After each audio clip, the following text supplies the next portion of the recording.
네, 지금 체크하는 중이니까 잠깐 다른 학생들은 기다려 주세요. 자, 실시간으로 업데이트하고 있으니까 본인 출석 체크 한번 확인해 보세요.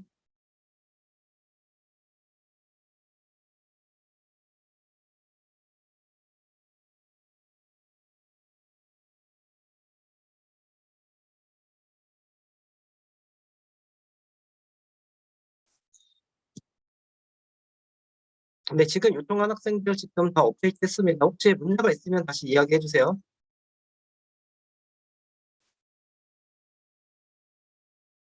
네, 지금 보낸 학생도 처리했습니다. 자, 다 완료됐나요, 출석이요? 네, 그러면 종료하도록 하고 바로 수업 진행하도록 하겠습니다.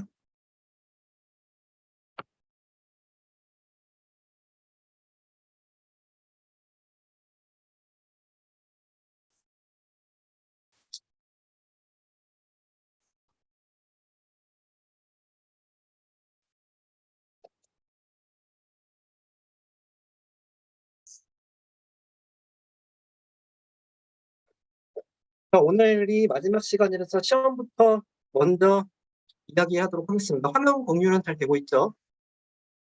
시험은 비슷한 스타일로 진행이 되고요. 이번에는 시간을 조금 더 넉넉하게 예약을 했습니다. 그래서 다음 주 금요일 날 12시부터 제가 3시까지 예약을 했고, 어, 근데 12시까지 다른 과목이 시험을 보고 있어요. 그래서 잘은 모르겠지만 그 강의실이 1시간밖에 대여가 안 되어 있기 때문에 저 이전 시간에 시험 보는 그 과목에서 시간을 꽉 채울 수도 있습니다. 그래서 이제 우리는 조금 여유를 두고 제가 공지에 올린 거 다시 한번 확인해 볼게요. 제가 12시 10분부터 시험을 본다고 했나요? 다시 한번 제가 확인해 보겠습니다. 잠깐만요.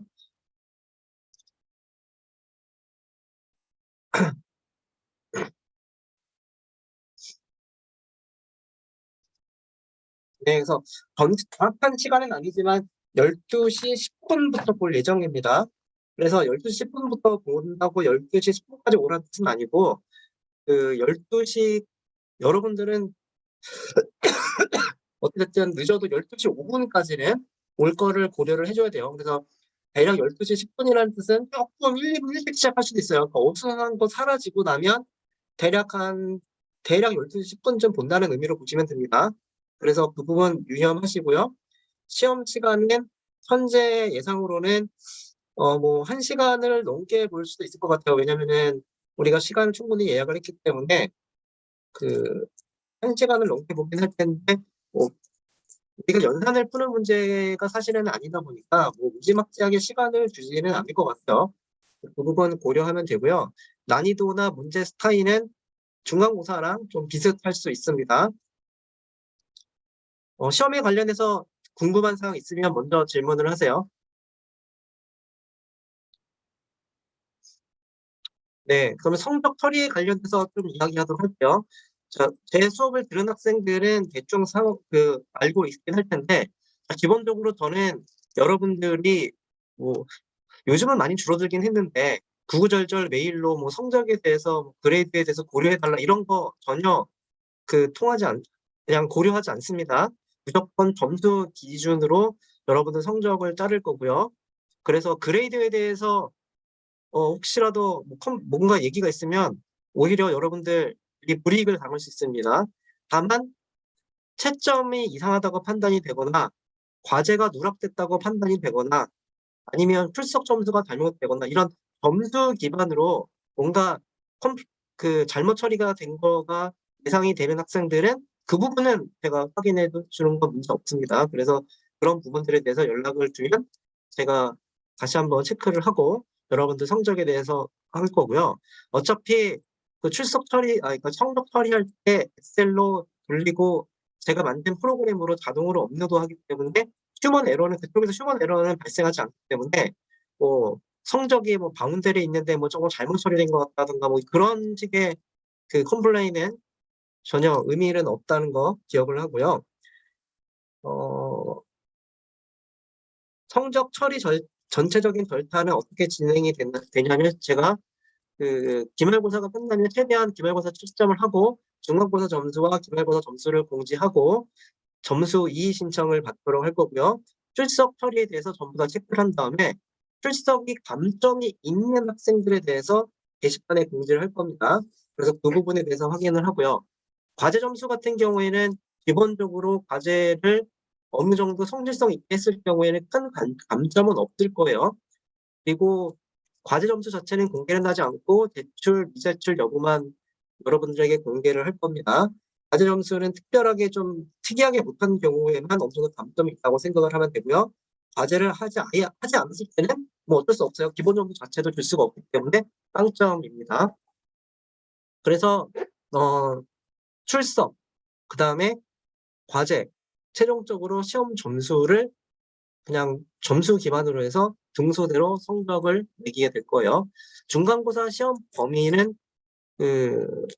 기말고사 시험 범위는 중간고사 이후부터입니다. 제가 근데 중간고사 시험 범위가 맨날 같은 과목을 강의하다 보니까 좀 헷갈리는데 뭐 온라인 강의 요번했기 때문에 좀 확인해 볼 수 있을 것 같긴 한데 어쨌든 중간고사 이후부터예요. 아마 여기 보니까 리스토레이션까지가 짤교차였네요. 그래서 리스토레이션 이후부터 제가 강의한 부분부터 진행을 하게 될 겁니다. 자, 그리고 특별히 뭐 시험에 관련해서 또 이야기할 건 없을 것 같아요. 자, 그래서 오늘은 마지막 수업 시간이고 어떤 식으로 진행이 될 예정이냐면 저번 시간에 PC에 대해서 하지 못했던 부분들 플러스 온라인 강의로 제가 좀 그때 뭐 사실 제가 얼마 전에 코로나를 걸려가지고 조금 간신히 녹화를 해서 실시간으로 하기 어려운 것 같아서 쉬어가면서 녹화를 해서 올리긴 했는데 어 뭔가 좀 설명이 부족하다고 판단되거나 아니면 전체적으로 좀 요약을 하기 위해서 오늘 PC의 앞부분에 대해서 핵심적인 부분들 디테일하지 않고 개념적으로 여러분들한테 설명을 좀 한번 해주고 오늘 할 부분들에 대해서 이해를 하도록 설명을 할 거예요. 자, 그리고 남은 챕터가 2개가 있는데 모션에 대해서 그냥 간단하게 핵심적인 부분들, 시험 범위에 포함되는 부분에 대해서만 여러분들한테 개념적으로 설명을 하도록 하겠습니다.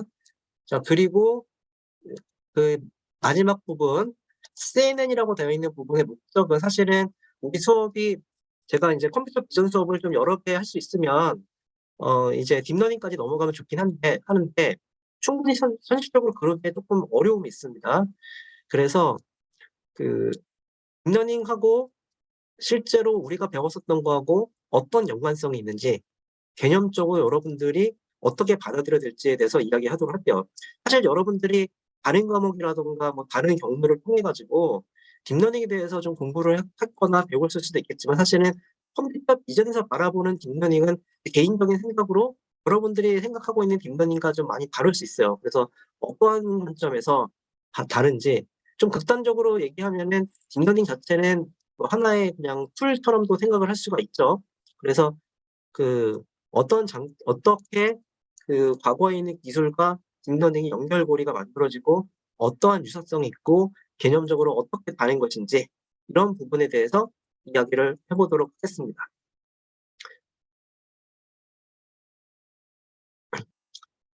그러면은 프린시플 컴포넌트 어널리시스 앤 페이스 레코그니션에 대해서 진행을 하도록 할 거고요. 자, 이전 시간에 온라인 강의를 통해 가지고 잠시만요. 프린시플 컴포넌트 어널리시스가 무엇인지는 설명을 했었습니다. 근데 이제 이 부분에 대해서 조금 오늘 다시 개념적으로 이 페이스 레코그니션을 이해하기 위한 어떤 핵심적인 부분을 간단하게 설명을 하도록 하고요. 깊이 있게 보진 않을 거예요. 자, 싱글러 밸류 디컴포지션에 대해서 얘기를 했었고요. 싱글러 밸류 디컴포지 자체는 어떻게 보면 되냐면 어떤 매트릭스 A, A라는 행렬이 있을 때 자, 우리는 여기 제가 A라는 행렬을 이야기하겠지만 이 A라는 행렬을 여러분들이 영상이라고 생각을 해도 무난하겠죠. 그래서 A라는 행렬이 있을 때 A라는 행렬을 어떤 조건에 만족하는 조건을 3개의 매트릭스로 분리하는 거 이게 싱글러 밸류 디컴포지션입니다. 이게 어떠한 조건인지 대해서는 지금 당장은 그렇게 중요하진 않아요. 그냥 결과적으로만 이해를 설명을 하도록 할게요. 어쨌든 이 싱글러 밸류 디컴포지션이라는 기술을 이용하게 되면 자, 어떤 식으로 우리가 바라볼 수가 있냐면 어떻게 보면 이 부분이 핵심일 수도 있는데 어떤 매트릭스가 있습니다. 이게 A라는 매트릭스예요. 혹은 우리 그냥 영상이라고 생각해도 됩니다. 나는 이 영상이라는 이 A라는 매트릭스가 있는데 이 A라는 매트릭스를 여기 있는 것처럼 A의 파셜로, 파셜이라는 뜻은 어떤 부분이라는 거죠. 이 A라는 것 자체를 두 개로 분해를 한 거예요. 두 개로 분해를 했다는 뜻은 어떻게 보면 되냐면은 여기 있는 값과 여기 있는 값을 더하면 1이죠. 1이 됩니다. 여기 있는 값과 여기 있는 값을 더하면은 3이죠. 3이 돼요. 그래서 이 A라는 매트릭스를 A 파셜 1과 A 파셜 2로 분해를 한 거예요. 자, 물론 A라는 매트릭스가 복잡하면 A 파셜 3로 분해할 수도 있고 계속 이렇게 분해가 가능합니다. 자, 이렇게 파셜로 분해를 했는데 이 파셜의 의미가 결국은 각각은 무엇이냐? 깊이 있게 따질 수 있겠지만 시간 관계상 저는 이제 개념만 설명하기 위한 거니까 이 A라는 매트릭스를 이루고 있는 핵심적인 부분, 그 다음 핵심적인 부분, 그 다음 핵심적인 부분 이런 식으로 중요한 부분 순서대로 분해를 해 나간다 이런 뜻으로 이해하면 되겠습니다. 자, 그래서 그거에 대한 수학적인 거를 싱글러 밸류 디컴포지션과 연결해서 설명을 했던 거고요. 자, 결국은 이런 거예요. 어떤 영상이 있는데 이 영상이 있는데 이 영상을 어떻게 분해를 했느냐. 자, 여기 보면은 자, 뭐 여기 있는 옆에 있는 영상 빼고 생각하면 꽃이니까 여러분들 꽃 안에 어떤 생각을 해요? 기본적으로 꽃이 가운데 꽉 차 있는 형태라고 하면은 뭔가 이런 꽃이 뭔가 모양이 있겠지라는 생각을 할 겁니다. 자, 그리고 더 깊이 들어가면 어떻게 돼요? 뭐 예를 들면은 가운데 어떤 뭐 수술 암술이 있고 뭐 이런 거 생각할 겁니다. 어떤 이런 어떤 핵심적인 부분의 합으로 꽃을 분해해서 생각할 수 있겠죠.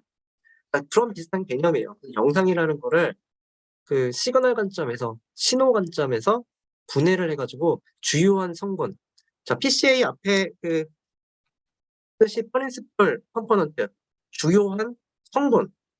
그러니까 핵심적인 부분으로 분해를 한다라고 생각을 하시면 되겠습니다.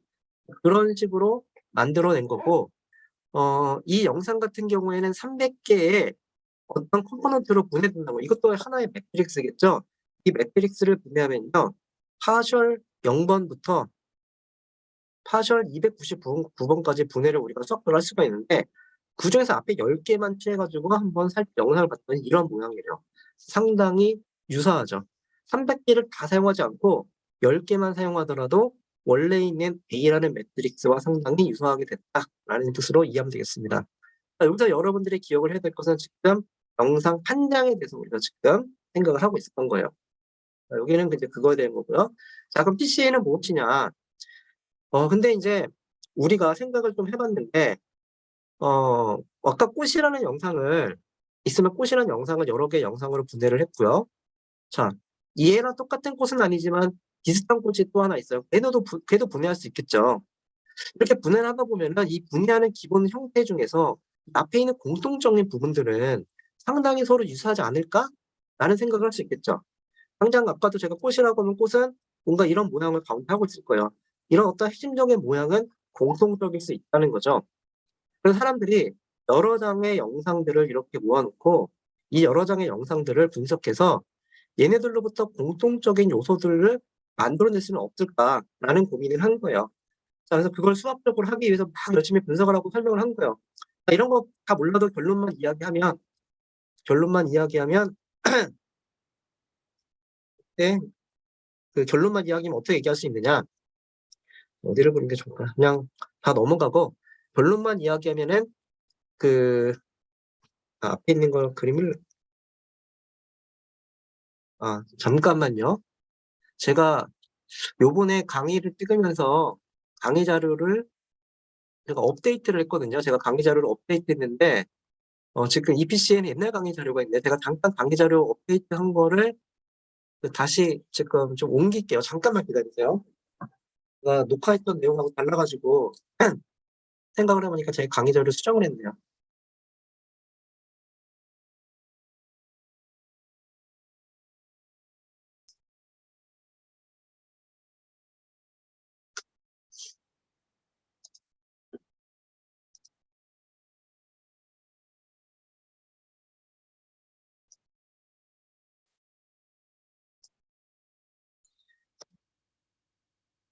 우선은 잠깐 공유를 멈추겠습니다.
네.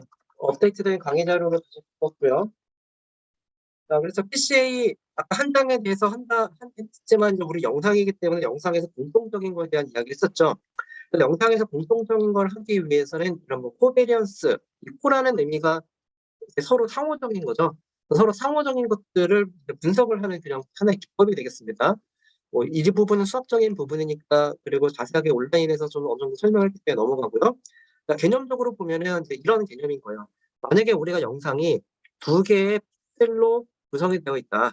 두 개 픽셀로 구성이 되어 있을 경우에 이 두 개 픽셀을 이장 동영상의 그림을 그렸더니 영상 픽셀들이 전부 다 이런 식으로 구성이 되어 있다라고 하면은 우리는 이 영상 자체에 대해서 그 새로운 서브스페이스 이런 식으로 정의를 한 다음에 그 2차원 2D 데이터로 되어 있던 거를 이 직선상의 위치에 어디에 위치해 있는지를 표현함으로써 1D로 줄여서 표현을 할 수 있는 거죠. 자, 1D로 줄이면 조금 더 확대해서 보면 이런 거죠. 자, 1D로 줄이면은 기본적으로 이 직선에 이 점을 표현한다고 하면 여기 있다고 표현을 해서 좌표가 하나 만들어지고요. 그리고 얼만큼 떨어져 있는지 그만큼 훨씬 작은 양이죠. 이로 표현을 하는 겁니다. 이쪽에 있는 게 큰 양이고 이쪽이 작은 양입니다. 그렇죠? 이런 식으로 분해를 할 수가 있게 되는 거예요. 그게 마치 앞에 있는 이 매트릭스 상에서 앞에 있는 첫 번째 뭐 0번이라고 인덱스를 할거 0번 같은 경우에 큰 에너지로 표현을 하고 그 다음에 있는 거는 여기 있는 것보다 에너지가 좀 작죠. 작은 에너지로 표현하는 겁니다. 자, 이런 식으로 우리가 그 데이터들의 분포를 통해 가지고 주요하게 데이터가 분포하고 있는 방향으로 우선 1차적으로 표현하고 남은 부분을 처리할 수 있고요. 3차원이 되더라도 마찬가지이고 그림으로 그릴 수는 없지만 4차원이 되더라도 마찬가지입니다. 가장 주요한 것부터 순차적으로 줄여나갈 수가 있습니다. 자, 그래서 그거에 대한 설명을 개념적으로 한 건데, 예를 들어서 2D 데이터 같은 경우에는 1D 형태로 줄일 수 있을 거고요. 3D 데이터 같은 경우에는 뭐 2D로 차원을 줄일 수 있을 겁니다. 만약에 차원이 300개다. 마찬가지로 뭐 차원이 100개라던가 아니면 뭐 200개라던가 이런 식으로 차원을 줄이는 것도 가능할 겁니다.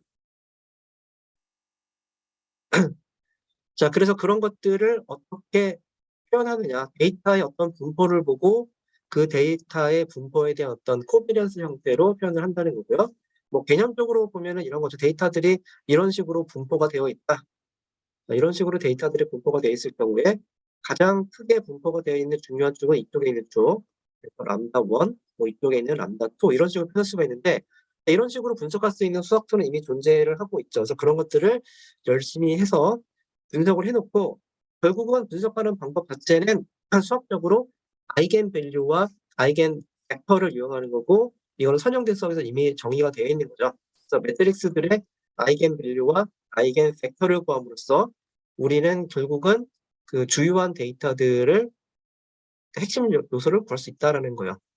자, 근데 뭐 이렇게 말하면 뜬구름 잡을 수 있을 것 같을 수도 있으니까, 자, 우리는 결론만 사용하면 결론은 결국은 어떻게 볼 수가 있느냐, 결론만 이야기하도록 할게요. 영상들이 이렇게 조금 수식을 보고 할까요? 여기 있는 거 하나하나가 영상이에요. 우리가 n개의 영상이고요. 여기 있는 d 디멘전은 d의 개수는 일종의 픽셀의 개수라고 생각하면 돼요. 영상 한 장의 픽셀의 개수. 자, 이거를 n개의 영상을 열심히 분석을 해서 결국은 우리가 어떻게 표현을 하는 것이냐, 최종적으로는 얘네들을 분석을 해서 막 나오면은 그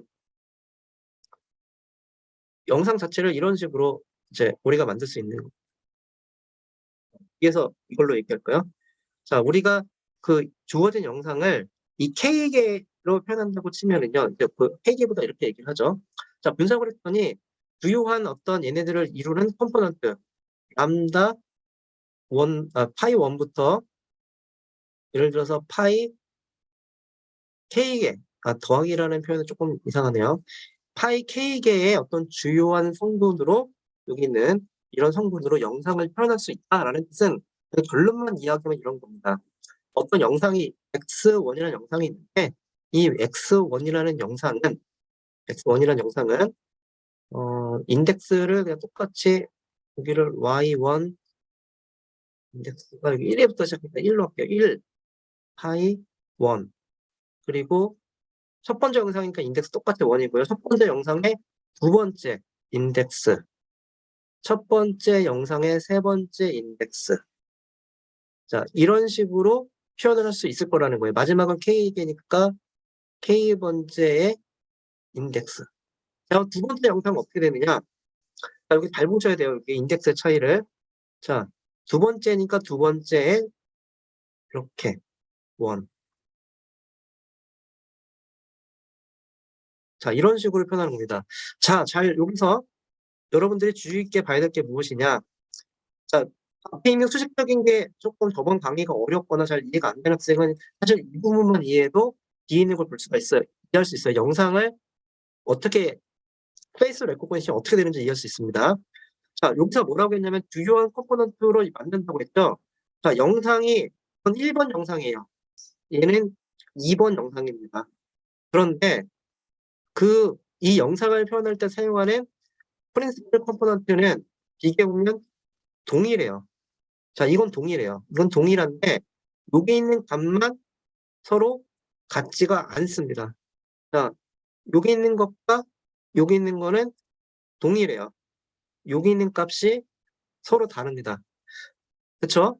그래서 여기 있는 게 주요 성분은 그대로 있는 상태에서 이 값들이 어떻게 다른지에 따라서 1번 영상이 되고 2번 영상이 되기도 합니다. 자, 이거를 조금 비주얼하게 그림으로 표현해 보도록 할게요. 자, 2차원 갖고만 설명을 하도록 하겠습니다. 이쪽이 파이1, 이쪽이 여러분들이 파이2라고 생각해도 되는 거예요. 데이터들이 이런 식으로 분포를 하고 있는 거예요. 딜레이 때문에 제가 조금 바로 안 되네요. 자, 영상이 이렇게 있는데, 자, 하나는 데이터가 여기 이렇게 있고, 또 다른 데이터는 여기 있어요. 얘가 X1이라고 하면은, 죄송합니다. 이렇게 파이1이 아니네요. 자, 죄송합니다. 이거 파이1이 아니에요. 제가 그리고 보니까 되네요. 자, 가장 큰 주요 성분은 이쪽 방향이죠. 이쪽 방향을 우리가 파이1으로 잡은 겁니다. 자, 그럼 파이1은 얼마큼이에요? X1에 대해서 이만큼 간 거예요. 이만큼 간 이 양이 바로 여기 있는 얘가 되는 거예요. 얘가 되는 거예요. 자, 그리고 이쪽 방향, 수직한 이쪽 방향을 파이2라고 잡아서 이렇게 올라간 이만큼, 이게 바로 여기에 해당하는 게 되겠죠. 자, 두 번째 영상이 여기 있어요. 자, 축은 그대로예요. 축은 바뀌지 않습니다. 프린시플 컴포넌트 방향이 동일해요. 그래서 얘는 그대로 있는 거고요. 이 방향으로 얼마큼 갔어요? 이만큼 갔습니다. 그게 바로 얘가 되겠죠. 그리고 이만큼 갔어요. 걔가 얘가 될 겁니다. 자, 이런 개념으로 비주얼하게 여러분들이 연결해서 생각하면 되겠습니다. 자, 그래서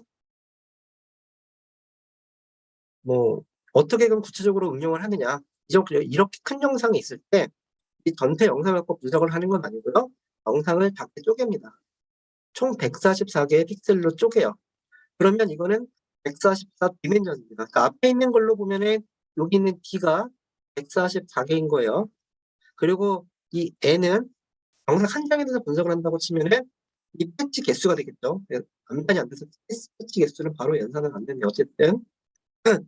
자, 그렇게 했을 때 분석을 하면 어떻게 되느냐.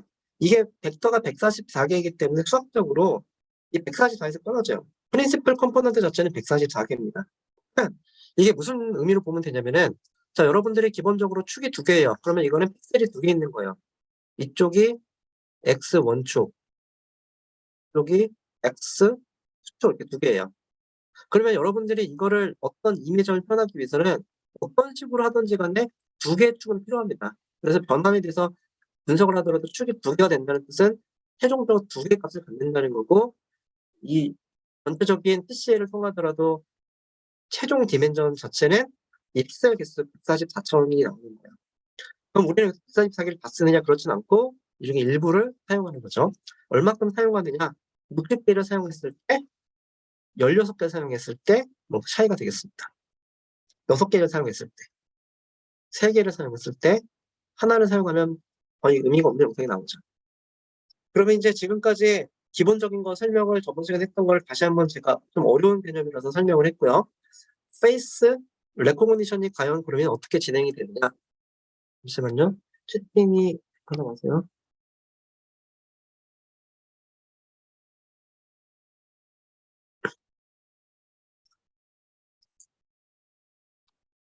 뭐 순서 자체는 최종적인 그 순서는 그냥 여기 있는 거대로 여러분들이 생각하시면 돼요. 그냥 영상에 존재했을 때 질문에 있는 것처럼 코베리언스 매트릭스, 코베리언스를 구하고 그다음에 그 코베리언스에 대해서 그 아이겐 밸류와 아이겐 벡터를 구하면 됩니다. 그래서 코베리언 매트릭스 자체가 어떤 식으로 서로 상호 연관관계가 있는지, 근데 코베리언스 매트릭스를 구하는 약간 설명을 더 하자면은 서로 이 축들 픽셀들 사이에 어떤 관계가 있는지를 좀 분석을 해야 되기 때문에 서로 상호 관계를 포함하기 위해서 그렇게 되는 거고요.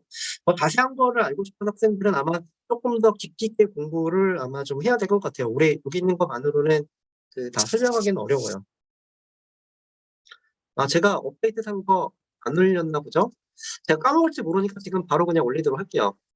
제가 온라인 강의를 찍다 보니까 요번에 저번 주인가 저저번 주에 찍다 보니까 막상 좀 설명이 기존에 있던 걸로 괜히 수학적으로 해봐야 큰 의미가 없을 것 같아서 개념적인 게 좋은 것 같아서 개념적으로 다시 좀 슬라이드 수정하다가 이렇게 됐는데 제가 업데이트를 안 했나 보네요.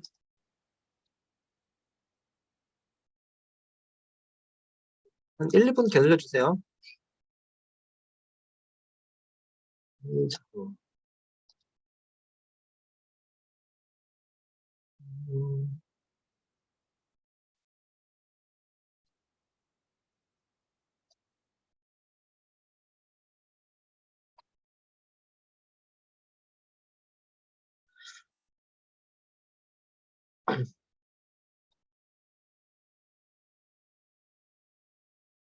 제가 강의 올리는 동안에 이야기하면은 이제 다음 단계로 나가기 위해서 여러분들이 기억을 할 거는 앞부분은 PCA의 개념이 무엇인지 그리고 PCA를 어떻게 구했는지를 조금 그 수학적으로 최대한 적게 접근하면서 개념적으로 설명을 한 거고요.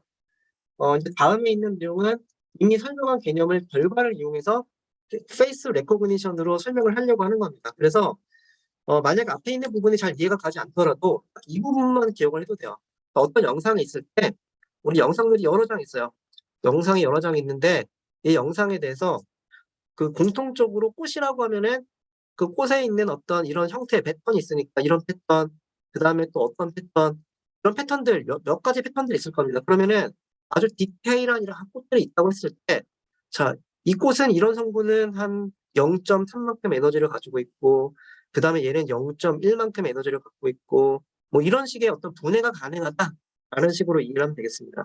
다시 그거에 맞춰서 설명을 하도록 할게요. 페이스 레코그니션, 디텍션과 레코그니션의 차이인데 뭐 요즘은 많이들 알고 있을 것 같아요. 디텍션은 영상에서 영상 내에서 얼굴을 찾는 거고요. 레코그니션은 누구인지를 찾는 겁니다. 근데 차이가 있어요.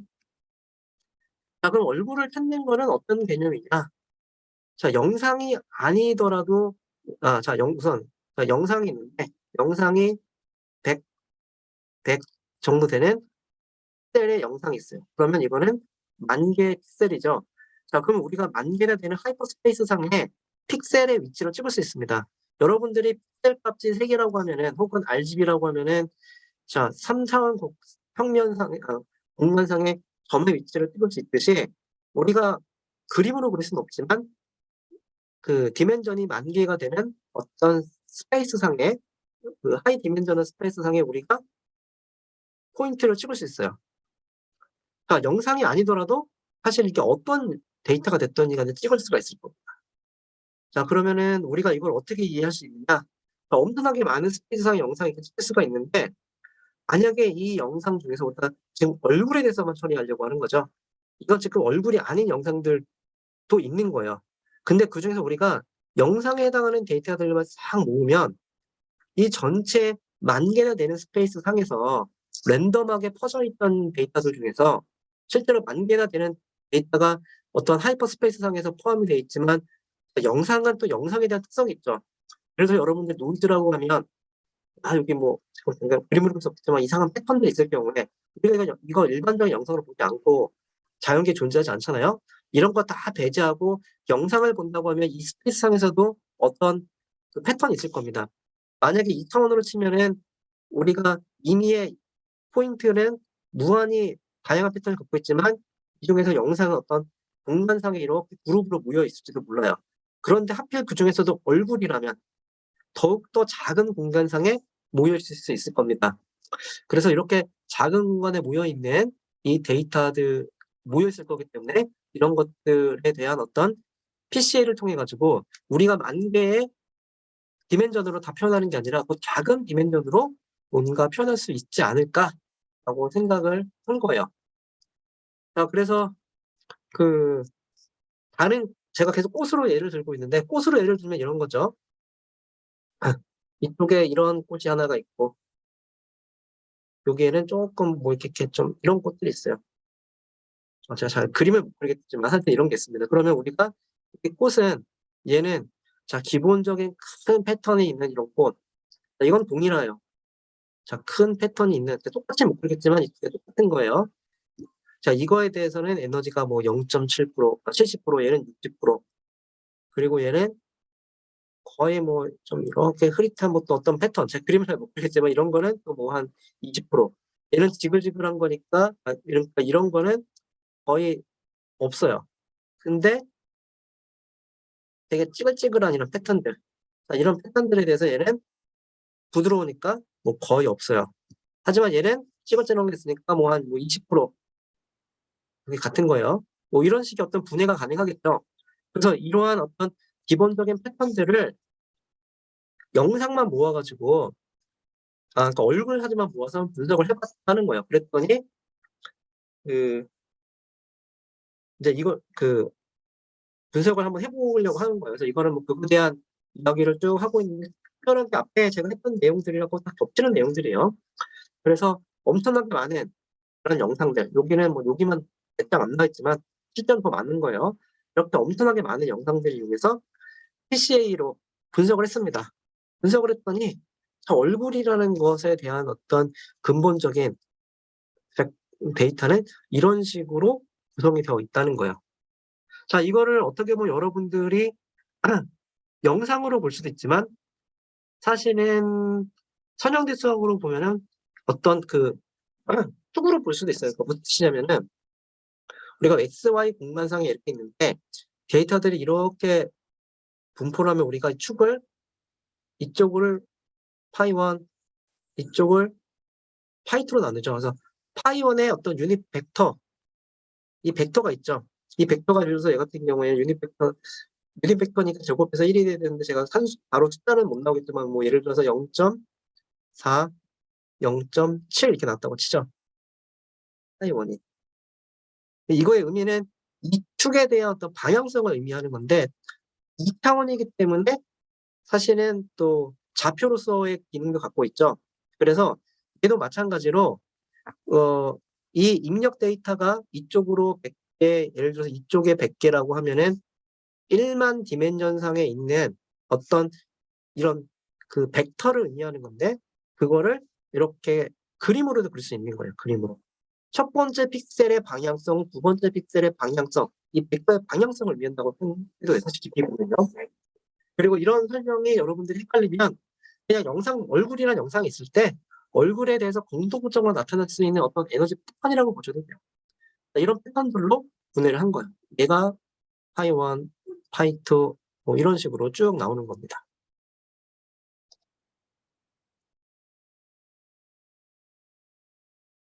그래서 이거는 뭐 아이겐 벡터 그래서 그 또 다른 예로 보여주고 있는 거예요. 그래서 그 프린시플 컴포넌트들을 다양한 것들을 보여주고 있습니다. 이거보다는 뒤에 있는 걸로 전체적인 과정을 설명하는 게 좋을 것 같아요. 여기 아이겐 페이스라고 얘기를 하긴 했지만 사실 아이겐 벡터로 봐도 되죠. 그냥 얼굴이니까 페이스로 바꾼 거예요. 여러 개의 얼굴 영상들을 준비를 합니다. 이게 트레이닝 이미지라고 생각을 해도 되면서 말하는 트레이닝 이미지는 결국은 기본이 되는 그 파이1부터 그 파이 k까지 구하기 위한 거죠. 자, 그런 다음에 아이겐 페이스를 이제 계산을 해 나가는 거예요. 그래서 쭉 앞에 있는 거대로 해서 계산을 합니다. 자, 이 부분은 우리 수업에서는 그렇게 뭐 중요하게 다루진 않을 거고요. 미리 이야기하면은 시험에서 그 이 챕터에서 수학적인 부분에 대해서는 제가 직접적으로 문제를 내진 않을 거예요. 그냥 그 개념적인 부분들에 대해서 여러분들이 알고 있으면 될 것 같아요. 조금 더 구체화해서 이야기하면은 예를 들어서 제가 아이겐 페이스를 구하는 이 알고리즘의 7개의 스텝을 써라 이런 문제는 내지는 않을 거예요.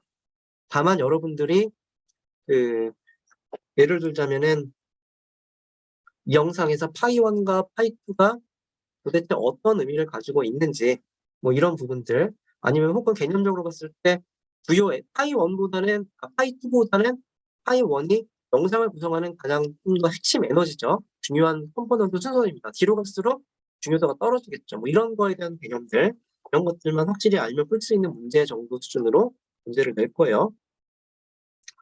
어찌됐든 뭐 코베리안 매트리스 구하고 뭐 아이겐 벡터 구하고 뭐 그대로 순서대로 똑같이 합니다. 그래서 최종적으로는 이 부분이 중요한 거야.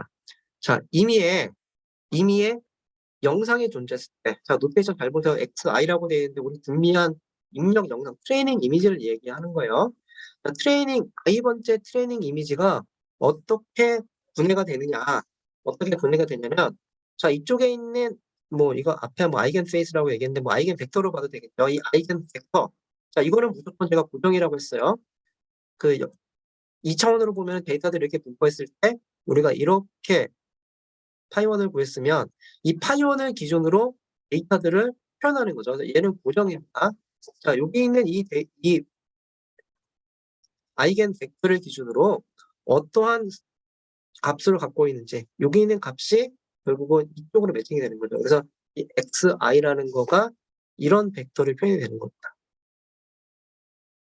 자, 이게 무슨 뜻인지 조금 헷갈릴 수 있을 처음 보는 학생들, 선형대 수학이 익숙하지 않은 학생들은 헷갈릴 수 있으니까 조금 쉬운 예로 들면요. 자, 여러분들이 2차원 공간상에서 자, 이런 좌표가 있을 때 이 좌표가 여러분들이 4,3이라고 했어요. 자, 정확한 4,3의 의미를 묻죠.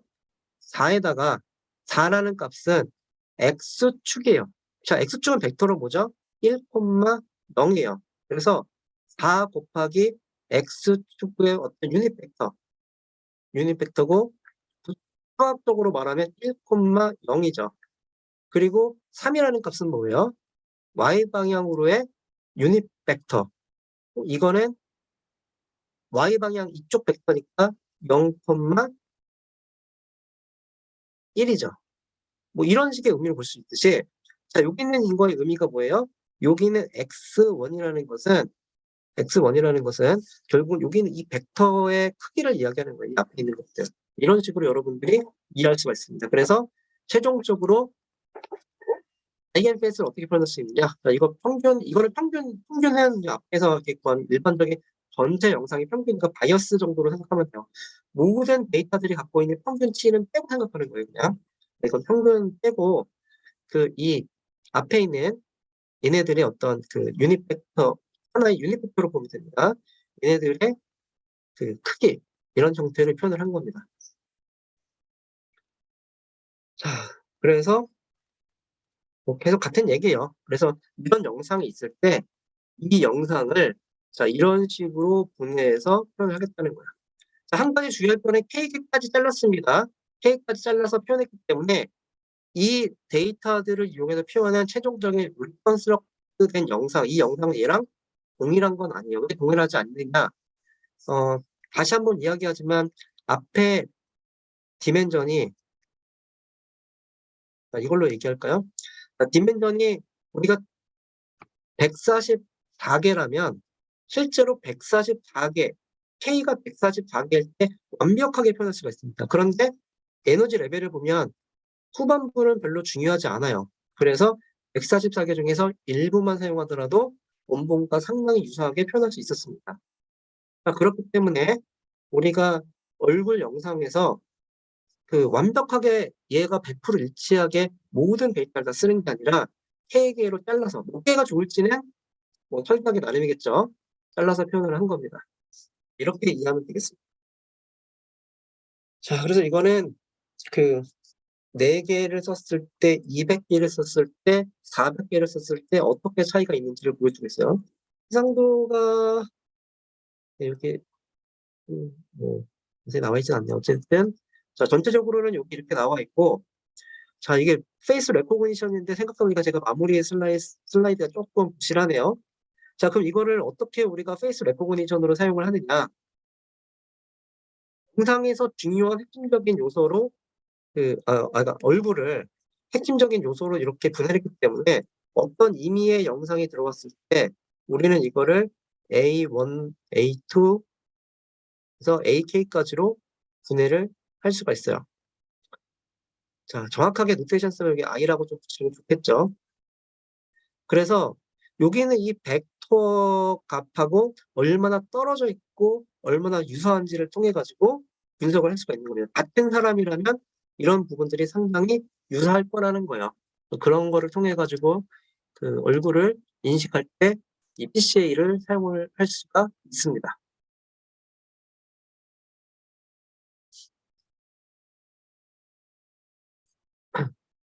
자, 그래서 여기 보면은 어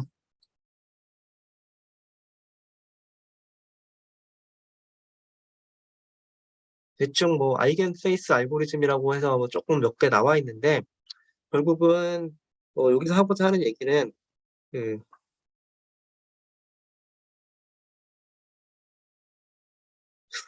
여기는 그냥 넘어가도록 할게요. 그래서 그 PCA를 이용해서 하는 거는 결국은 앞에 있는 여기 있죠.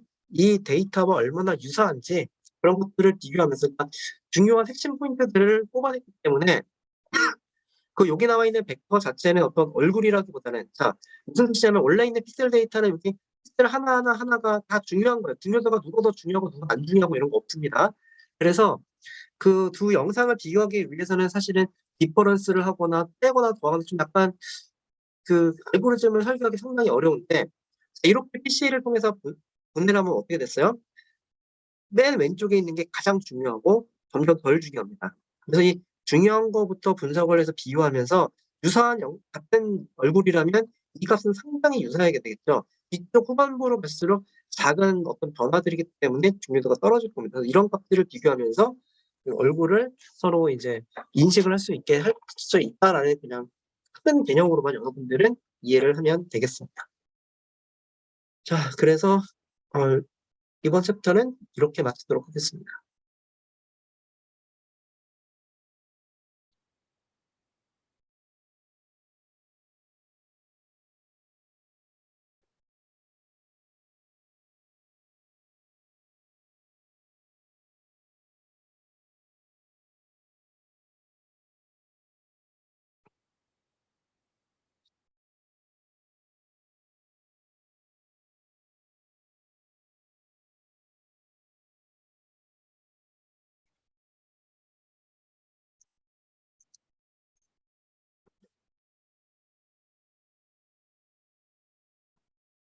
자, 챕터 13까지는 제가 온라인으로 앞부분 되게 상세하게 어느 정도 녹화를 하고 그랬기 때문에 아주 구체적으로 좀 설명을 많이 했었는데 남은 챕터는 조금 핵심적인 부분들만 제가 설명을 하고요. 오늘 그래도 마지막 시간이니까 가급적이면 조금 수업을 일찍 그래도 끝내도록 노력을 한번 해보도록 할게요. 어떻게 될지는 모르겠습니다만. 자, 모션 쪽에 대해서 설명을 하도록 할게요.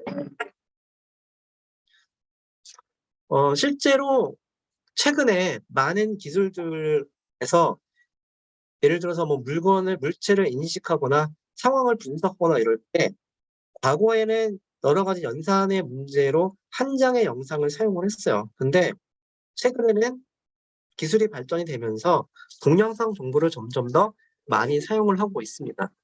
자, 물론 이 동영상을 사용하는 게 아직도 쉬운 문제는 아니에요. 왜 쉽지 않느냐? 여러분들 조금 프로젝트 과제를 해봐서 알겠지만 여러분들이 혹시 관심 있는 학생들은 여러분들이 짠 프로그램에 대해서 한번 시간을 들여보세요. 생각보다 시간이 많이 걸립니다. 여러분들이 짠 프로그램은 효율이 떨어져서 좀 속도가 느릴 수 있다고 생각하면 오픈CV에 있는 단순한 필터들을 한번 돌려보세요. 가우시안 필터를 영상 한 장에 돌린 다음에 시간을 측정해 보면 생각보다 시간이 많이 걸립니다. 요즘 PC에서는 모르겠지만 영상 FHD 같은 거 하나 돌리는데 잠시만요. 왜 아무것도 안 나오죠? 이런 FHD 영상 있을 때 가우시안 영상에 대해서 가우시안 컨볼루션을 돌리면 실제로 뭐 10ms씩 뭐 경우에 따라서는 뭐 20ms씩 걸리기도 합니다. 요즘 빠르면 뭐 5mm 안에 될까요? 생각보다 많이 걸려요. 물론 가우시안 필터에 대한 필터를 더 많이 보면 뭐 5x5, 7x7 보면은 더욱더 엄청나게 느려집니다. 자, 근데 이거는 한 장을 처리하는 데 걸리는 시간이에요. 우리가 30장을 처리한다고 하면은 곱하기 30을 해야 돼요. 자, 1초에 30장을 처리하려면은 1000ms니까 30으로 나누면 33ms 안에 처리를 해야 됩니다. 생각보다 아주 빠듯한 수치예요. 여러분들이 PC에서 단순한 메모리 탑기만 하더라도 요즘 PC에서 제 기억에 FHD 한 장 복사하는데 2-3ms 정도 걸릴 거예요. 정확하게 모르겠지만 PC에 따라 다르지만요. 단순한 메모리 복사도 이 정도 걸리는데 영상을 여러분들 바이리니 인터폴레이션 하려면 어떻게 됐죠? 픽셀 하나를 처리하기 위해서 주변의 픽셀을 4개를 읽어야 돼요. 자, 단순한 복사는 읽고 쓰는데 2-3ms라고 했죠. 근데 4개를 읽고, 자, 정확하게는 이 2개를 읽고 하나를 쓰고, 메모리 오퍼레이션 3개 있어요. 또 2개를 읽고 하나를 쓰고, 또 3개 있습니다. 그리고 만들어진 거를 또 2개를 읽고 하나를 써요. 또 있어요. 총 9번의 메모리 액세스. 단순 메모리 카피에 3-4배 되죠. 그리고 연산도 덧셈, 뺄셈, 웨이트에 대한 거 곱하기, 그 다음에 여러분들도 답변 계산하려면 또 뭐 나누기 뭐 들어가죠. 자, 이것만 하더라도 사실 실시간으로 돌리는 게 얼마나 어려운지 짐작이 갈 거예요.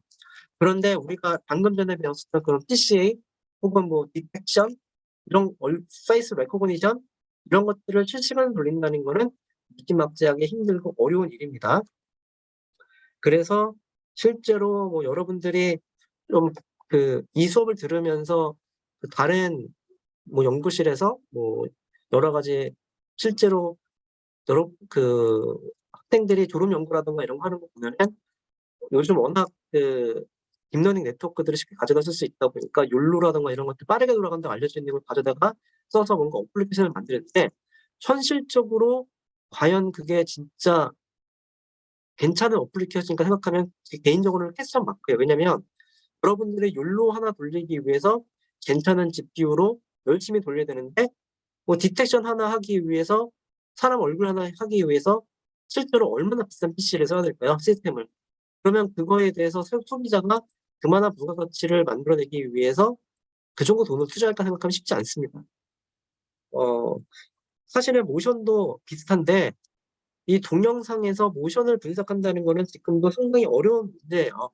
왜냐면 이전 장과 현재 장에 대한 픽셀 간의 관계를 전부 다 분석을 하고 뭐 처리를 해야 되기 때문에 연산량이 엄청납니다.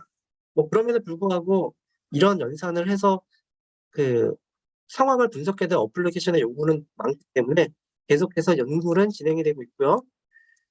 우리 수업에서는 그중에서도 아주 기초적인 부분에 대해서 이야기를 하도록 하겠습니다.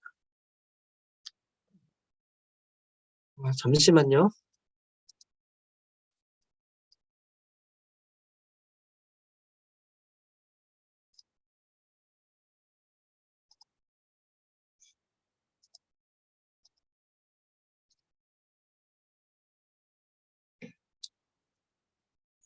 자, 대충 이 전체 내용이 30장에 걸쳐서 내용이 이루어져 있는데 그냥 저는 여기서 각각에 대한 큰 개념 정도를 설명을 하고 뒤에 조금 쉬운 부분들에 대해서는 약간 더 구체적으로 설명하고 넘어가도록 할게요. 자, 옵티컬 플로우라는 기술이 있습니다. 옵티컬 플로우라는 기술이 있는데 이 옵티컬 플로우라는 개념은 뭐냐면 우리 영상이 있으면 이 영상 어떤 t라는 시간에 x, y라는 어떤 픽셀이 있을 겁니다. 자, 이 픽셀이 어떻게 공간상에서 여기 보면은 어떻게 되냐면 비디오라는 것은 시간에 따라서 프레임을 캡처하고 있는 거고요. 영상 자체를 보면은 결국은 시간이라던가 공간에 대한 함수로 되어 있는데 이 그 옵티컬 플로우라는 것은 이런 데이터들이 어떤 그 시간에 따라서 어떻게 뭐 움직이는지 이런 거에 대한 얘기를 하는 거예요. 그래서 모션이란 도대체 어떤 데 사용을 하느냐 얘기를 하다 보면은 3D 구조를 리컨스트럭션 하는 데 사용된다라고 되어 있는데 제가 전에 우리 컴퓨터 비전 처음 배웠을 때 했던 얘기가 컴퓨터 비전 기술은 그래픽스의 역과정을 컴퓨터 비전 기술이 되게 여러 가지를 포함하고 있는데 어떤 컴퓨터 비전의 한 분야는 컴퓨터 그래픽스의 역과정을 갖고 있다고 했었죠. 그래서 2D 영상으로부터 3D 모델을 뽑아내는 것은 컴퓨터 비전 기술인데 이런 것들을 하기 위해서 모션의 기술을 사용하게 됩니다. 여러분들도 직관적으로 살면서 그 구조체를 확인하기 위해서 한쪽 눈을 감고 고개를 옆으로 왔다 갔다 거리다 보면은 그 3D 구조체 모양이 좀 상상이 될 거예요. 근데 그게 진짜 실제로 기술적으로 말이 되는 얘기입니다. 그래서 그런 개념들을 이용해서 우리가 배우진 않을 거지만 3D 리컨스트럭션을 할 수가 있어요.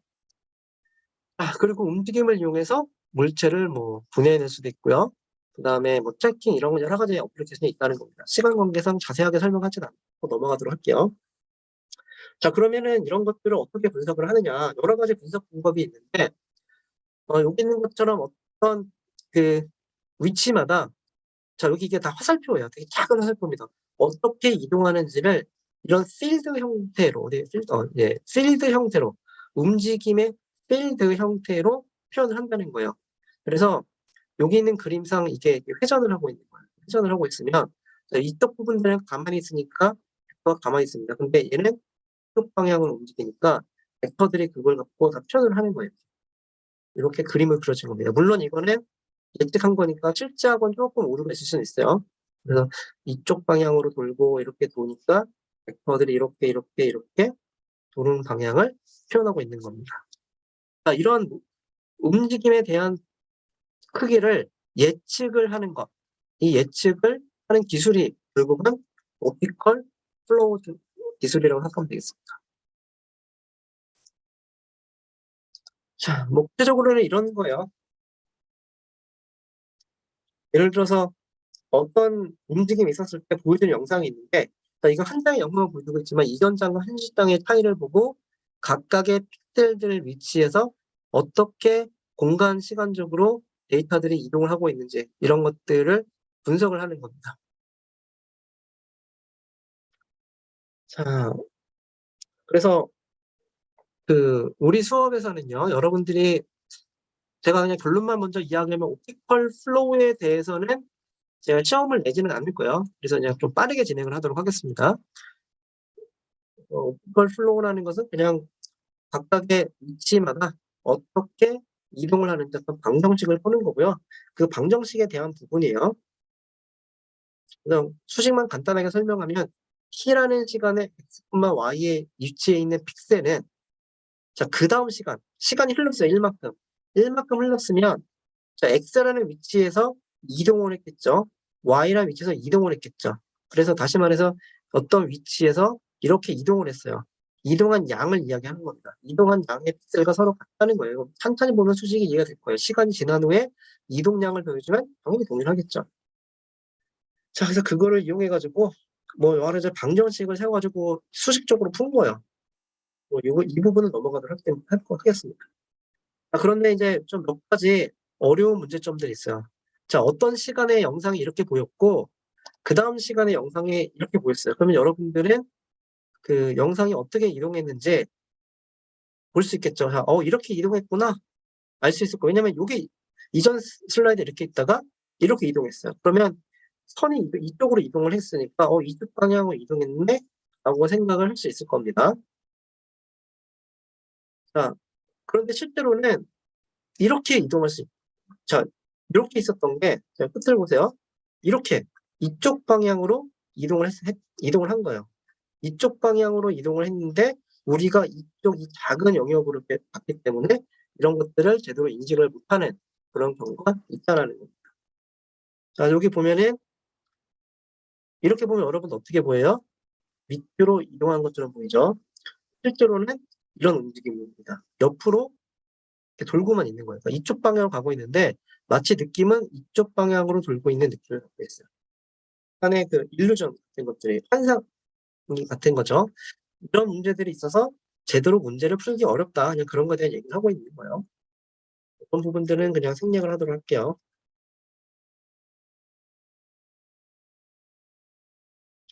자, 그래서 앞에 부분은 그냥 여러분들이 그냥 키워드 하나만 상식선에서 제가 시험에 내지 않을 거지만 기억을 할 게 컴퓨터 비전에서 어떤 비교의 분석을 하기 위해서 각각의 위치마다 어떻게 영상들이 이동하는지 그런 모션 필드 형태로 표현할 수 있고 옵티컬 플로우라는 기술을 이용해서 그런 것들을 사용을 하더라라는 겁니다.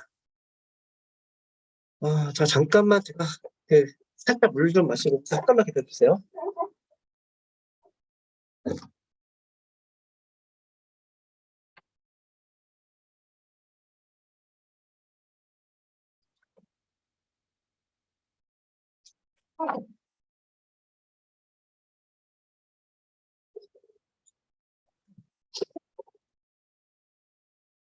자, 이 부분은 조금 이제 자세히 살펴볼 거고 자세히 본다는 거는 제가 이 부분에 대해서는 시험에 낼 범위에 속한다는 뜻입니다.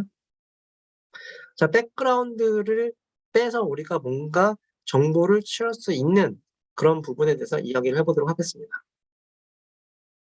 자, 비디오를 우리가 어떤 식으로 바라볼 수 있느냐.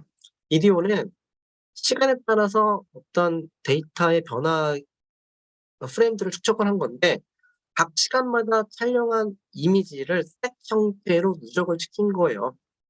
그래서 어떤 한 포인트가 있을 때 영상에서 이런 한 포인트를 보면 이 한 포인트가 시간에 따라서 어떤 흐름 같은 것들이 존재를 하는 겁니다. 영상이 왜 분석이나 이런 게 어렵냐라고 생각을 하면은 여러분들이 음악을 듣는다라고 하면 음악은 뭐죠? 시간에 따라서 파형이 있는 거죠. 자, 그리고 스테레오라고 하면은 이 파형이 두 개가 있는 거예요. 자, 그럼 영상에서는 이 데이터가 어느 정도 레벨밖에 안 되느냐? 이 픽셀 하나도 시간에 따라서 값의 변화가 있어요.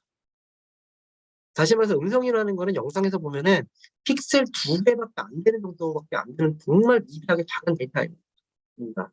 영상은 그런 이 변화가 있는 것들이 어마어마하게 많은 디멘전으로 데이터들이 존재하는 거예요. 그래서 실제로 그 비디오를 수직적으로 분석해 가지고 모델링 한다는 거는 아직 현대 기술로도 이루어지지 않고 해요. 그 정도로 상당히 복잡한 공간적, 시간적, 볼륨, 여기서 말하는 볼륨이라는 거는 부피를 갖고 있는 어떤 뭐라고 하면 왜 부피를 갖고 있느냐? 이미지를 이렇게 스택으로 쌓았기 때문에 이렇게 볼륨 형태의 데이터들이 만들어졌다는 거예요.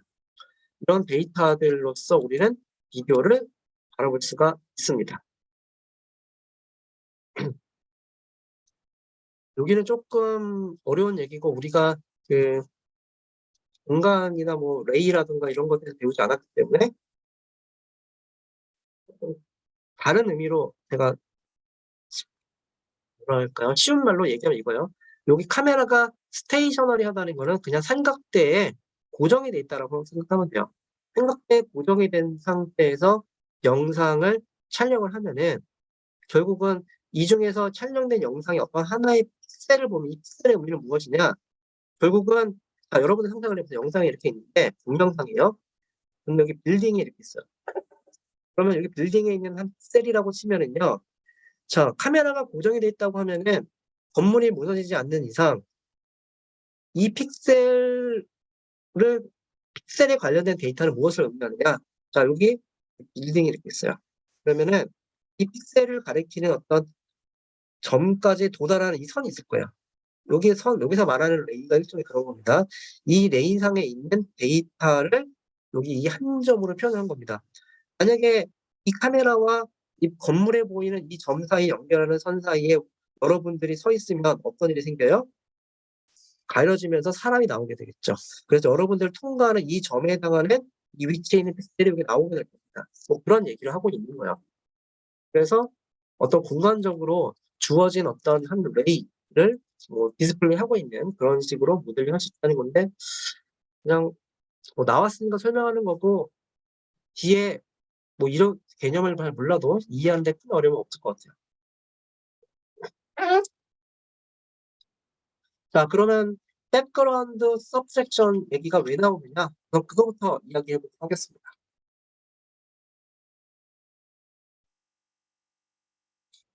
자, 우리가 여러분들이 카메라가 있는데, 여기 하나 얘기를 안 했네. 왜 여기 스테이셔너리 얘기를 왜 했느냐? 자, 뒤에 나오는 내용은 카메라가 삼각대에 고정된 케이스를 이야기하고 있어요. 제한된 상황입니다. 자, 우리가 수업 때 다루려고 하는 이 모션을 분석하는 것 중에서도 카메라가 다이내믹하게 움직이면 촬영된 영상이 흔들리면서 정말 분석이 어려워요. 그래서 우리는 모션을 분석할 때 삼각대에 고정된 이 스테이셔너리 상태에서의 영상을 분석을 하려고 하는 겁니다. 그래서 그 고정된 카메라라고 생각하면 돼요. 그럼 이런 고정된 카메라에서 우리가 영상을 보는데, 움직이는 물체, 정확하게 움직이는 물체는 여기 뭐라고 표현했냐면은 foreground 오브젝트라고 표현을 했어요. 그러니까 백그라운드는 배경이죠. 배경은 무시하고, 배경은 어차피 고정된 겁니다. 배경은 무시하고, 포어그라운드. 포어그라운드는 사진 찍었을 때, 뭐 여기 도로에서는 자동차에 해당할 거고요. 여러분들이 축구장을 찍으면 축구 선수들이 될 겁니다. 움직이고 있거나 변화가 있는 이 포어그라운드 물체를, 자, 여기 뭐 아이덴티피케이션이라고 나와 있는데 찾아내고 싶은 거예요. 그래서 주어진 영상이 있을 때 이런 것들을 하고 싶은데, 단 조건은 카메라가 다행히 고정이 되어 있어요. 카메라가 움직이면 뭐부터 해야 돼요? 카메라가 움직이면은 고정되어 있는 백그라운드가 움직여요. 그래서 그것부터 분석을 해야 되기 때문에 너무 어렵습니다. 그런데 다행히 카메라는 고정이 되어 있어요. 자, 이런 상황에서 할 수 있는 가장 쉬운 방법은 무엇일까? 여기 답이 나와 있죠. 백그라운드를 빼주면 됩니다. 그래서 한마디로 자동차가 하나도 없는 이 백그라운드 영상을 만들어내요. 제가 그림으로는 못 그리겠지만 그런 것들을 만들어냅니다. 그림으로 못 그리니까 이미 나와 있는 그림을 대충 보여줄게요. 뭐 사실 처리된 건 아니고 약간 뭐가 좀 있긴 있는데, 요거 약간 지저분한 게 있지만 이렇게 백그라운드 영상을 만들어냈다고 치죠. 이렇게 백그라운드 영상을 만들어내고, 이 만들어낸 백그라운드 영상, 여기 죄송한데 있네요. 있죠. 백그라운드 영상과 이 두 영상을 빼버리면은, 사영상을 구하면 이런 데이터들을 뽑아낼 수 있을 거다라고 생각을 한 겁니다. 그래서 백그라운드 서브섹션을 통해서 우리가 변화가 있는 이런 물체들을 뽑아내자라는 거예요. 자, 이렇게 하는 이유는 뭐냐면, 대부분의 경우에 우리가 관심이 있는 오브젝트는 씬 전체가 아니라 오브젝트들이에요.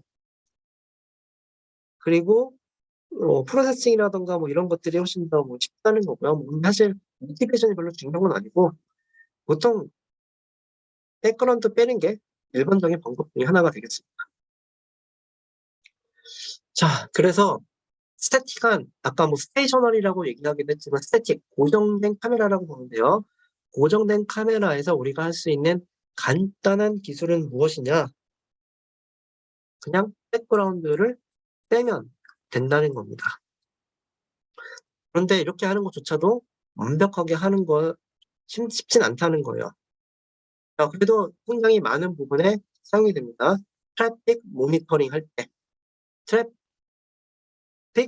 모니터링이라는 것은 뭐 교통 같은 것들에 대해서 분석하는 거가 되겠죠. 그런 데서도 많이 사용하고요. 뭐 휴먼 액션 레코그니션이라던가 뭐 여러 가지 이런 기술들에서 뭐 사용을 하고 있다는 겁니다. 자, 방법 자체는 이래요. 백그라운드 영상을 어떻게 해서든지 간에 만들어냅니다. 그리고 우리가 입력 이미지가 존재해요. 자, 그래서 첫 번째 단계는 어떤 주어진 시간에 백그라운드 영상을 예측을 합니다. 그런 다음에 인풋 영상과 예측된 백그라운드 영상을 빼요. 그러면 뭔가 나오겠죠. 그런데 아주 단순하지는 않은 게, 이 백그라운드 영상의 예측이 완벽할 수는 없습니다. 여기 나와 있진 않아서 우리가 다루려고 하는 거에 좀 범위를 벗어날 수 있지만 얘기를 해 보자면, 자, 저녁 때는 자동차가 헤드라이트도 켤 거고요. 그래서 헤드라이트 킨 것까지 포함해서 뭔가 백그라운드 영상을 만들기 상당히 어려울 거예요. 자, 만약에 자동차 여기는 헤드라이트를 이렇게 켜버리면 백그라운드 영상 빼버리면 어떻게 나오겠어요? 이 전체가 크게 나올 수도 있겠죠? 이런 문제들도 있을 수 있고요. 그리고 백그라운드 영상을 여러분들이 만들어 놔도 하늘에 구름이 지나가면 그림자 같은 게 좀 생길 거예요. 햇빛의 양에 따라서 밝기값도 달라질 겁니다. 즉 다시 말해서 여러분들이 프로세싱하고자 하는 인풋 영상 있죠? 이 인풋 영상 시간과 동일한 시점에서의 백그라운드 영상을 예측을 해야 돼요. 되게 어려워요, 사실 생각보다 이게. 그러다 보니 예측한 백그라운드 영상이 완벽하지 않을 거고, 이 두 개를 빼더라도 이런 부분들을 완벽하게 빼지 못하고 조금 지글지글한 어떤 에러들이 생깁니다. 그래서 이전 영상에서는 이미 스트레스 홀딩이 된 거긴 하지만 뭔가 이런 부분들의 지저분한 패턴들이 나오게 돼요. 그런 패턴들이 나오기 때문에 이런 부분들을 제거하기 위해 어떤 스트레스 홀더, 기준치 이상이 또 꼭 되어야지만 이거는 포어그라운드 오브젝트다라는 어떤 그런 기준을 필요합니다. 자, 이런 방법을 통해서 우리가 할 수 있어요. 자, 그런데 그럼 백그라운드 어떻게 예측을 할까라는 겁니다. 백그라운드 예측하는 것도 상당히 어려운 방법이 쉽지는 않아요.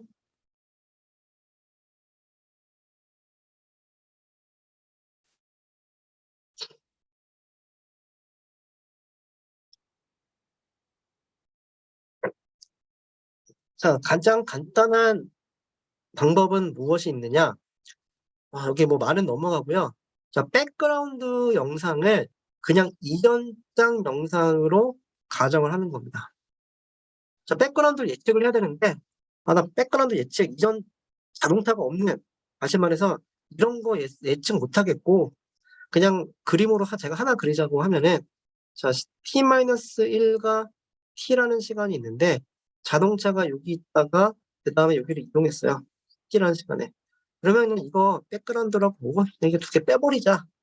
왜냐면은 이 자동차 새로운 시간에 있는 이 시점에서 여기 백그라운드가 있잖아요. 아무것도 없잖아요. 이럴 수도 있으니까 그냥 빼버리자라고 생각을 해볼 수도 있습니다. 혹은 카메라 속도가 빨라가지고 이렇게 생각할 수도 있죠. t-1의 시간, 그 다음에 여기는 t의 시간인데, 자동차가 여기 있다가 여기 있던 자동차가 조금 이동을 했어요. 자, 그리고 빼면은 여기서도 이만큼의 차이가 있고 이만큼 차이가 있으니까, 자, 실제 자동차가 이렇게 쓰면은 뭐 이렇게 뭐가 나오겠네. 뭐 대충 이만큼 나오겠네. 라고 생각을 할 수도 있을 거예요. 그래서 이전 장을 그대로 백그라운드로 사용을 해봤습니다. 그래서 현재 장과 이전 장의 영상을 뺀 다음에 어떤 스레스홀드 이상 되면 그거는 포어그라운드라고 가정을 해본 거예요. 자, 근데 뭐 여기 당연한 얘기가 나와 있긴 한데, 물체의 구조, 속도, 그다음에 프레임 레이트가 높으면 자동차라 할지라도 이동 속도에 비해서 자주 찍으니까 좀 차이가 있을 수도 있겠죠. 그다음에 스레스홀드를 어떻게 하느냐, 뭐 이런 거에 따라서 이 방법이 유용할 수도 있고 뭐 아닐 수도 있다는 거예요. 근데 일반적으로는 뭐 아니라고 나와 있죠. 결과를 한번 봐보면 프레임 디퍼런스를 한번 구해봤습니다. 뭐 여기 나와 있진 않지만 아마도 일반적으로 30프레임짜리 영상일 거고 자동차니까 속도를 생각해 볼 수 있겠죠. 스레스홀드를 20으로 했더니 이렇게 나왔대요. 생각보다 뭐 그럴듯하게 나온 것 같기도 해요. 50, 100, 200일 때 이렇게 나왔다는 거.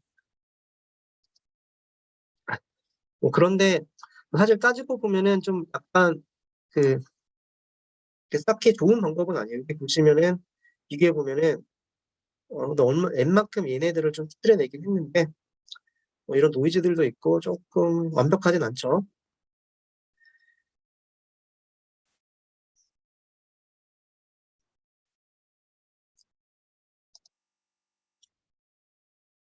자, 그래서 어떤 사람이 조금 더 고민을 해봤어요. 나 이렇게 하지 말고 자, 생각을 해봤더니 백그라운드를 어떻게 구하느냐. 백그라운드는 이전에 N장의 영상을 평균을 치서 구해보겠다라는 거예요. 평균을 치서 구해보겠다는 거예요. 자, 이 부분은 왜 이렇게 생각을 했는지에 대한 거 여기 써있진 않지만 그 이유를 들어보면 이런 거예요. 조금 일반 영상으로 가져와서 보면은요. 자, 이 한 픽셀의 위치를 한번 생각해 보세요. 자, 뭐 픽셀 하나라고 하기 너무 크지만, 자, 시간에 따라서 어떻게 이동하는지 생각을 해봅시다. 시간에 따라서. 자, 자동차가 없을 때 색깔은 이만큼이에요. 자동차가 있으면 어떨 때는 자동차 값이 밝을 때도 있고, 자동차가 그러다가 자동차가 사라졌어요. 어쩔 때는 자동차가 어두울 수도 있어요. 자동차가 없을 때. 자, 대부분 이 도로 위를 보면은 포어그라운드보다는 백그라운드가 훨씬 넓어요. 그 의미의 뜻은 뭐냐면 임의의 영역을 여러분들이 택하더라도 대부분 시간 동안, 이 T라는 대부분 시간 동안에는 포어그라운드가 없는 백그라운드 상태를 유지하고 있고요. 이 자동차가 지나가는 그 특정 순간에만 이 위치는 포어그라운드가 될 겁니다. 대부분은 백그라운드예요. 다시 말해서 N장의 프레임을 이전에 N장의 프레임을 찌었을 때 N장의 영상이 있었을 때 예를 들어서 구체적으로 예를 들어서 100장을 사용했다라고 했을 경우에 99장은 그러니까 정확하게 99장이라기보다 이 영상에서 어떠한 위치를 기준으로 봤을 때 90장에서는 백그라운드에 해당했을 거고 나머지 10장은 포어그라운드니까 대부분 에너지는 백그라운드에 해당하는 거. 그러니까 평균을 구하면 백그라운드에 거의 유사하겠네라고 생각을 할 수가 있을 겁니다. 자, 그래서 한번 평균을 구해봤어요. 자, 물체가 이동하지 않는 이런 백그라운드 부분은 정말 깔끔하게 백그라운드로 나왔고요. 자동차가 진행하는 경우에 약간 고스트처럼 생기면서 이런 형태의 패턴이나 모양이 나왔습니다. 그래서 이거를 이용해서 사람들이 한번 포어그라운드 마스크를 이제 한번 계산을 해봤어요. 이제 빼서 스레스홀딩을 해본 거죠. 그랬더니 뭐 이렇게 나왔대요. 비교를 해보면 좀 훨씬 더 스레스홀드 얘기는 나와 있진 않지만 조금 더 이제 좋은 방법이 될 수가 있어요. 왜냐면은 이전 방법에서는 자, 물론 여러분들이 스레스홀드를 잘 잡으면 이것도 잘 뽑아낼 수 있다고 생각할 수 있을지 모르는데 이 스레스홀드를 어떻게 잡는지도 상당히 어려운 문제예요. 어둡거나 밝거나 이런 여러 가지 요소에 따라서 어두운 경우에는 스레스홀드를 작게 잡아야 될 수도 있고 밝을 때는 크게 잡아야 될 수도 있고 막 이렇다고 하면은 알고리즘적으로 스레스홀드를 결정하는 또 다른 루틴을 만들어야 되거든요. 근데 보통 일반적으로 이렇게 했을 경우에는 그런 거에 조금 더 로버스트할 수가 있습니다. 자, 그런데 어떤 사람이 좀 더 고민을 했는데 야, 근데 생각을 해보니까 아까 얘기했던 것처럼 대부분의 경우에 그 여기서 말하는 씬이라는 거는 이제 백그라운드를 얘기하겠죠. 어떤 특정 위치를 생각해 보면은 대부분은 백그라운드고 어떠다 포어그라운드니까 혹시 평균을 구하는 것보다는 미디언이 더 좋은 거 아닌가라고 생각을 한 거예요. 그래서 미디언을 구하니까 백그라운드에 더 유사해졌어요.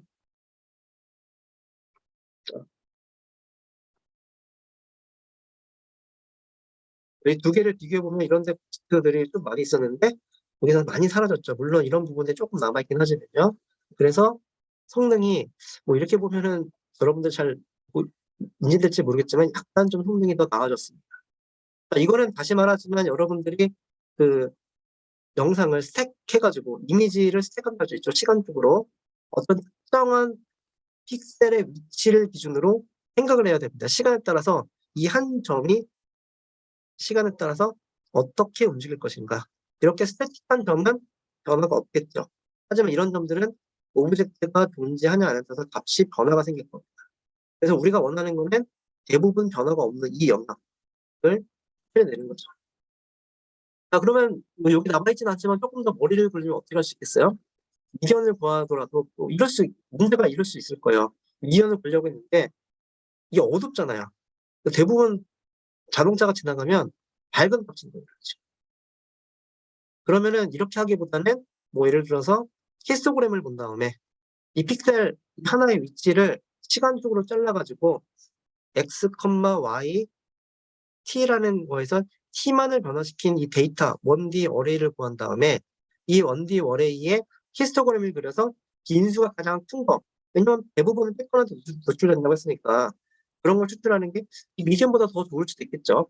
자동차의 이동 빈도수가 높다면 자동차 색깔에 따라서 들쑥날쑥할 건데 미디언을 구하면 어쨌든 이 중간에 있는 어떤 포어그라운드 값들이 찾아질 수도 있으니까요. 뭐 이런 걸 응용하기 나름일 거예요. 어찌됐든 총 3가지 방법에 대해서 이야기를 했죠. 단순하게 백그라운드를 이전장으로 사용하는 거, 평균을 취해서 조금 더 스무딩을 해주는 거, 혹은 미디언을 통해 가지고 그 노이즈처럼 생기는 포어그라운드 중간의 값들을 시간 관점에서 삭제하는 방법. 이렇게. 그러니까 에버리지, 미디언 값들의 어떤 또 차이를 보여주고 있어요. 그래서 그 에버리지 시간이 이거는 그냥 그 하나의 예로 정도로 보면 될 것 같은데, 에버리지를 하면은 뭐 사람들의 이동이나 이런 것 따라서 이렇게 나오기도 하는데 미디언을 취하면은 뭐 이런 일이 있대요. 근데 이제 굳이 분석을 해보자면 이런 거예요. 여기 있는 사람은 상당히 오래 앉아 있죠. 오래 앉아 있기 때문에 미디언을 취하더라도 그 미디언을 취하는 어떤 윈도우가 있을 거예요. 이 윈도우 안에 계속 앉아 있기 때문에 백그라운드처럼 분석이 돼버려서 그냥 그대로 있었던 거고요. 하지만 여기 있는 사람들이 이동을 하고 있기 때문에 미디언 필터를 사용해서 삭제가 가능하더라. 뭐 이런 게 되겠습니다. 다시 한번 말하지만 여기 있는 기술들은 전부 카메라가 고정된 스태틱한 경우에만 적용할 수 있는 방법이 될 거고요. 이 수업에서는 카메라가 고정되어 있는 거에 한정돼서 이야기를 나눈 겁니다. 자, 이렇게 해서 모션 쪽에 대해서 기초적인 부분에 대해서 제가 핵심적인 부분만 설명을 했습니다.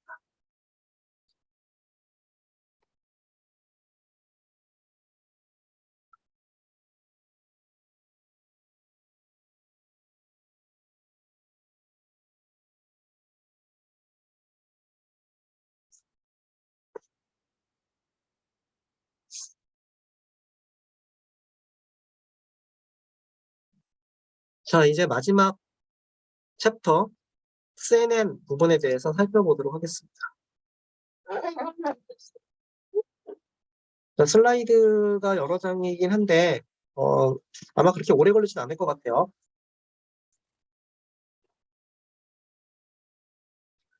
이 슬라이드의 궁극적인 목적은 여러분들한테 뭐 CNN에 대해서 자세하게 설명을 해서 뭐 어떤 내용인지를 여러분들한테 설명한다기보다는 CNN 기술과 그리고 그 CNN 기술을 우리가 배웠었던 컨볼루션과 연결해서 좀 제가 여러분들한테 살짝 인사이트를 줄 수 있는 이야기와 그리고 어떤 차이가 있는지에 대한 그런 부분에 대해서 이야기를 하도록 하겠습니다.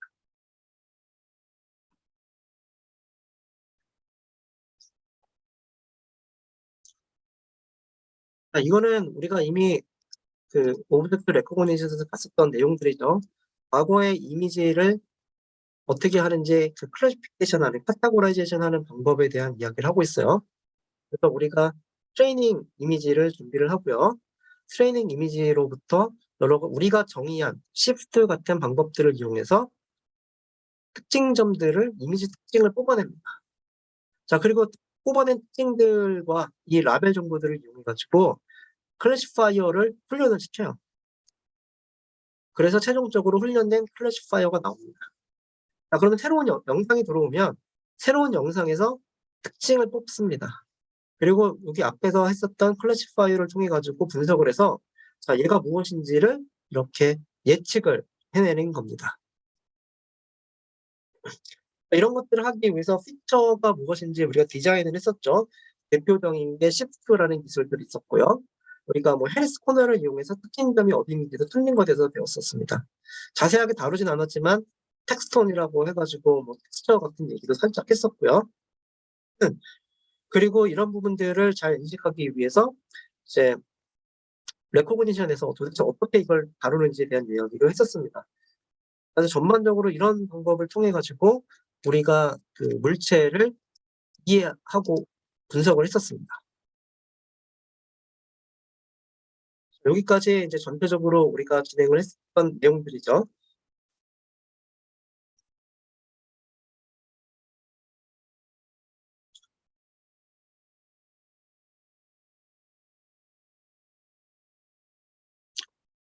어, 잠시만요.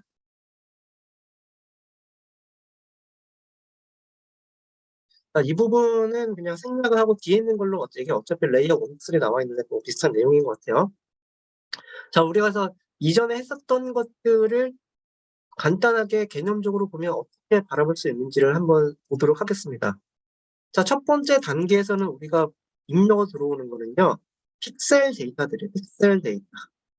자, 픽셀 데이터가 들어오는데 우리는 어떤 엣지 같은 정보들을 첫 번째 단계에서 분석을 합니다.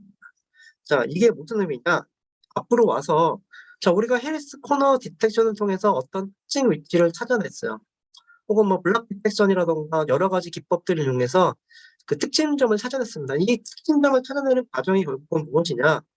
여기 있는 것처럼 이런 엣지라던가 어떤 이런 뭐 블랍이라던가 이런 레벨로 우리가 얘네들을 분석을 한 거예요.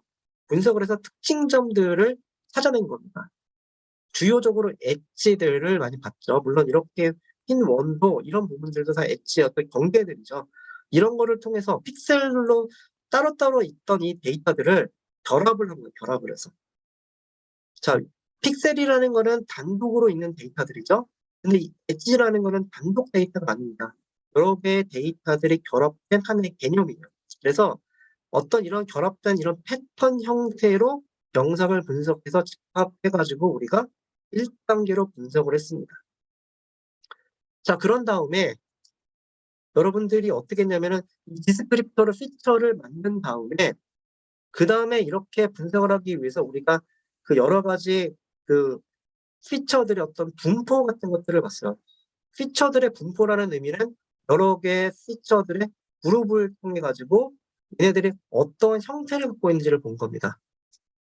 다시 한번 말하면 앞에서 봤었던 이런 특징점들이 여러 개가 결합이 돼서 그러니까 이런 특징점들, 피처들의 분포가 어떻게 되는지 이렇게 빔을 봤었죠, 우리가. 그 예전에 오브젝트 레코그니션 할 때요. 그래서 뭐 이런 뭐 텍스톤이 있다고 하면 텍스톤의 분포가 어떻게 되는지 이 분포를 봤다는 얘기는 이런 여러 가지의 그 엣지의 형태들의 그룹을 또 본 거예요, 그룹. 그 그룹이 결국은 이런 오브젝트의 파트가 되겠습니다. 그래서 이런 파트들이 어떻게 되어 있는지를 보면서 그리고 이런 것들에 대한 전체적인 어떤 구성을 보면서 다시 그다음 단계로 우리가 오브젝트로 넘어가는 거예요. 이런 여러 가지 형태들을 보고 그런 형태들이 집대성돼 가지고 우리가 이렇게 분해를 해서 봤잖아요. 분해를 한 것들이 다시 결합이 되면서 세그먼트들을 쪼개면서 이 서로 간의 관계 다시 분포를 보면서 큰 그림, 구조를 살펴보게 된 겁니다. 이런 식으로 픽셀들이 결합, 결합, 결합하면서 상위로 올라가면서 우리가 인식의 단계로 넘어오게 된 겁니다. 이 부분이 상당히 중요한 부분이에요. 기존에 있는 과거의 컴퓨터 비전 기술에서 이 픽셀들을 점점 더 고차원 단위로 개념적으로 상위로 올라가면서 구조를 분석해 나갔습니다. 자, 그러면 이제 최근에 딥러닝으로 와서 살짝 이야기를 해보도록 하겠습니다. 시간 관계상 딥러닝에 대해서 아주 구체적으로 이야기하기보다는 연산 관점에서 그냥 설명을 하도록 할게요.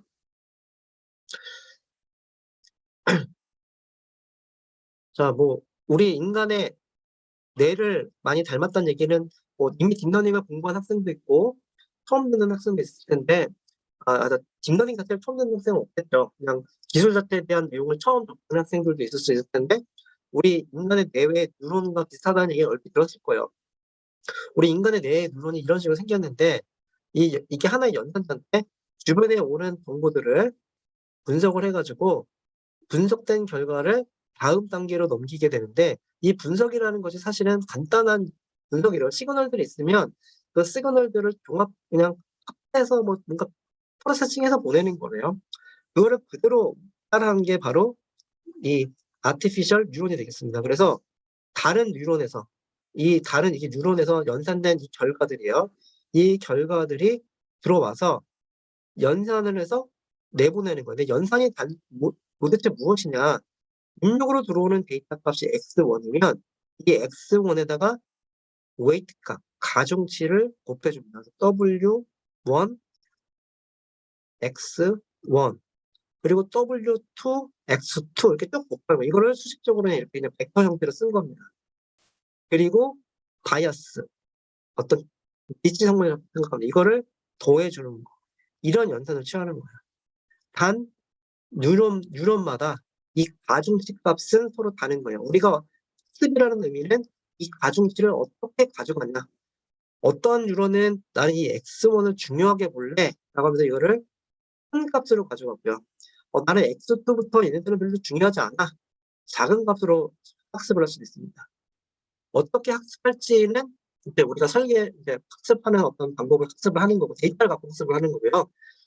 결론은 그러니까 어쨌든 구조적으로 봤을 때는 이러한 데이터들을 이런 가중치에 맞춰서 연산을 하는 일종의 하나의 연산자가 됐습니다. 이거는 이제 과거의 히스토리니까 넘어가도록 하고요. 간단하게 모델링해서 다시 한번 그림을 그린 거예요. 이렇게 한 데이터들을 얘네들이 다 더해요. 다 더한 다음에 여기 그 함수를 통과한다고 나와 있는데 이 함수 자체는 이게 왜 필요하느냐? 이건 조금 뒤에 설명을 하도록 할게요. 수식적으로 아까 있었던 그냥 그거 다시 쓴 겁니다. 여기 이제 다른 뉴런에서 들어온 거를 가중치로 다 곱한 거고 벡터 형태로 그냥 이렇게 표현을 한 겁니다. 이거를 그림으로 다시 그리면 뭐 이런 식으로 그릴 수도 있는데 지금 그렇게 중요하진 않아요. 이런 부분들은 그냥 넘어가도록 하고요. 그래서 이거를 조금 더 그림으로 그리면 이런 형태입니다. 자, 여기 있는 이 결과값이 x1이 들어가면 자 여기 있는 게 중심으로 봤을 때는 x1과 자 여기로 오는 웨이트 w1을 곱하고요. 이 입장에서는 또 여기서도 오죠. 이거를 곱하고 여기서는 여기도 곱합니다. 자 그리고 얘 입장에서는요. 다시 여기 있는 데이터 여기 있는 데이터 여기 있는 데이터 여기 있는 데이터가 합하는 거예요. 그리고 얘 입장에서는 다시 얘네들을 합치는 겁니다. 그럼 얘 입장에서 중요한 부분 하나만 보도록 할게요. 자, 얘 입장에서 보면은 여기 있는 이 4개의 데이터를 다 종합하고 있는데 이 한 데이터는 사실상 다시 보면은 이렇게 4개의 데이터가 합쳐진 겁니다. 그럼 이거를 수식으로 쓰면 진짜 복잡해요. 최종적으로 여기 있는 이 아웃풋을 구하기 위해서 어떻게 연산이 되느냐? 이 아웃풋에 있는 이 값은 4개를 더한 거죠. 근데 이 하나는 다시 이 4개를 더한 거예요. 그리고 다시 이 하나는 이 3개를 더한 겁니다. 이 수식을 한 번에 쓴다고 엄청 길어지겠죠? 상당히 복잡한 연산을 수행한 거예요. 그런데 실질적으로 이 연산이 리니어 연산이고 매트릭스 연산으로 표현할 수가 있어요. 그래서 어떤 상황이 발생하느냐? 자, 이걸 매트릭스 연산으로 그냥 간단하게 개념적으로 설명하면 첫 번째 단계에 있는 매트릭스에다가 인풋에 해당하는 X 인풋을 더한 다음에 두 번째 이쪽의 연산에 대한 웨이트를 또 곱해주고 여기 있는 웨이트를 곱해주면 사실 매트릭스 연산으로 봤을 때는 이 연산을 한 번에 끝내버리는 이런 리니어 연산으로 수학적으로 바뀌게 됩니다. 복잡하게 우리가 이렇게 설계를 했지만 사실은 이 중간에 있는 게 다 의미가 없어져 버리는 거예요. 자, 그래서 이런 문제를 해결하기 위해서 이게 그림이 여기 있었죠? 뭔가 펑션이 하나 또 들어갑니다. 선형성을 깨뜨리기 위해서 리니어 연산을 없애기 위해서 논리니어를 만들기 위한 함수가 하나 들어갔어요. 이게 들어감으로 인해서 아까 제가 이야기했던 것처럼 단순 형태로 되지 않습니다. 분석 자체가 어려워져요. 뭐 여기 뭐 렐루가 나오고 시그모이드가 나오는데 지금 단계에서 우리가 그걸 다룰 시간이 없기 때문에 이 부분은 생략을 하도록 할게요.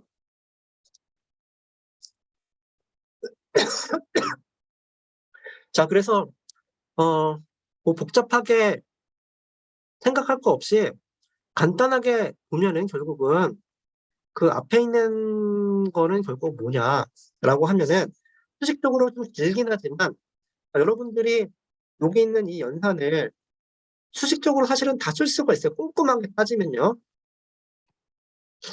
여기 있는 게 x1, x2, x3가 주어지고 이 모든 화살표마다 가중치 값들을 다 정리할 수 있다면 엄청 수식이 길진 하지만 여러분들이 아웃풋을 만들기 위한 연산에 대한 식을 구구절절 다 쓸 수가 있습니다. 길게 다 쓸 수가 있어요.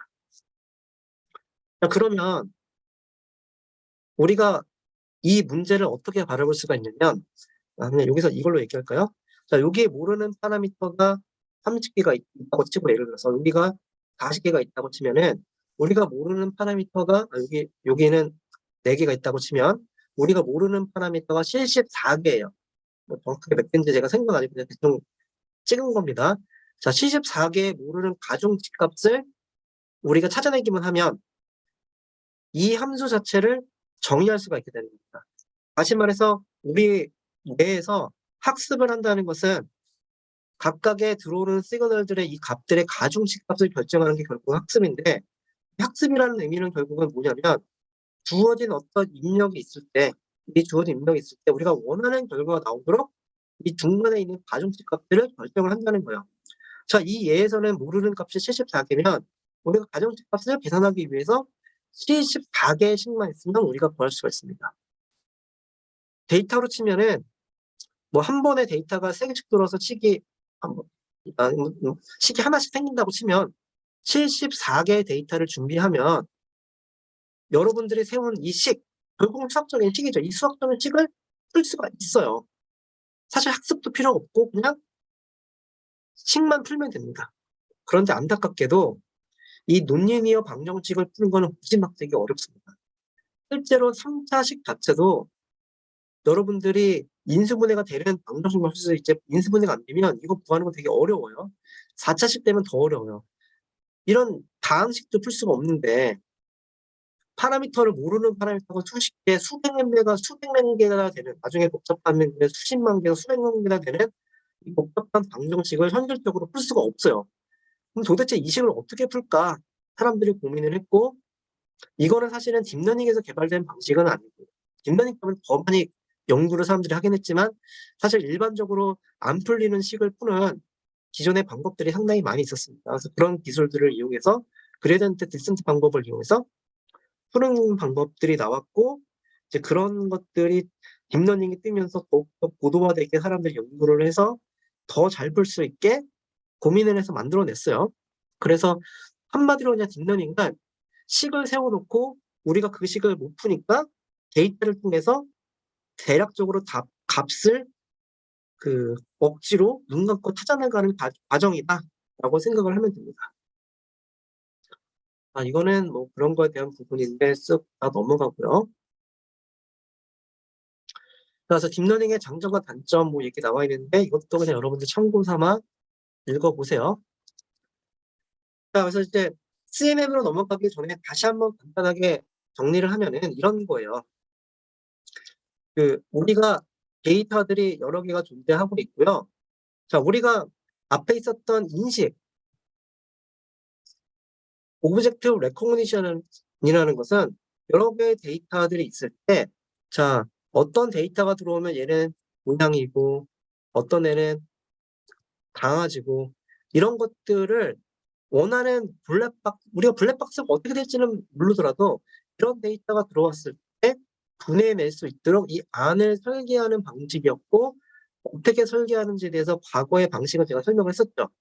자, 그러면은 딥러닝이라는 건 결국은 뭐냐면 이 블랙박스에 대해서 우리가 식을 세웠어요. 식은 그냥 데이터들이 있고, 영상이라고 하면은 이런 영상이 있으면 100 곱하기 100이라고 하면은, 자, 이쪽으로 1만 개의 데이터를 누러뜨린 다음에 그냥 딥러닝 네트워크, 우리 인간 뇌가 이렇게 생겼다고 하니까 이렇게 복잡한 방식으로 다 연결한 다음에 최종적으로 결과가 나오도록 이 블랙박스를 설계해 놨어요.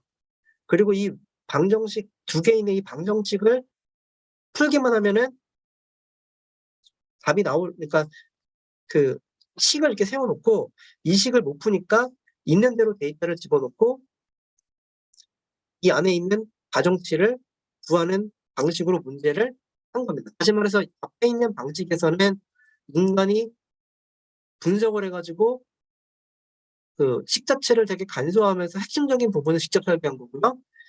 딥러닝에서 에라 모르겠다, 모든 문제를 풀 수 있는 제너럴한 프레임워크를 만들어 놓고 데이터를 놓고 여기 있는 이 방정식 못 풀겠으니까 그냥 그 웨이트를 적당히 찾아볼래? 적당히라는 건 아니겠죠. 잘 찾아보는 방식은 사람들이 연구하는 걸 이용해서 억지로 이 식을 찾아볼래라고 한 거예요. 다만 성능을 높이기 위해서 취할 수 있는 방법은 딥러닝에서는 데이터를 더 많이 준비하고 얘를 더 복잡하게 구조를 잡아 놓는 거예요. 이게 왜 동작하는지는 모르겠지만 복잡하게 만들어 놓으면 알아서 학습을 하는 거고, 과거에 있었던 방식은 인간이 분석을 해서 더욱더 정교한 어떤 알고리즘을 설계하는 방식으로 이제 됐던 겁니다. 그런데 영상에서는 추가적인 게 하나가 더 생긴 거예요. 이 구조를 설계함에 있어서 조금 더 효율적으로 컨볼루션이라는 개념이 나왔습니다. 컨볼루션 개념은 실제로 딥러닝에 나온 건 아니고 원래 당연히 있었던 거죠.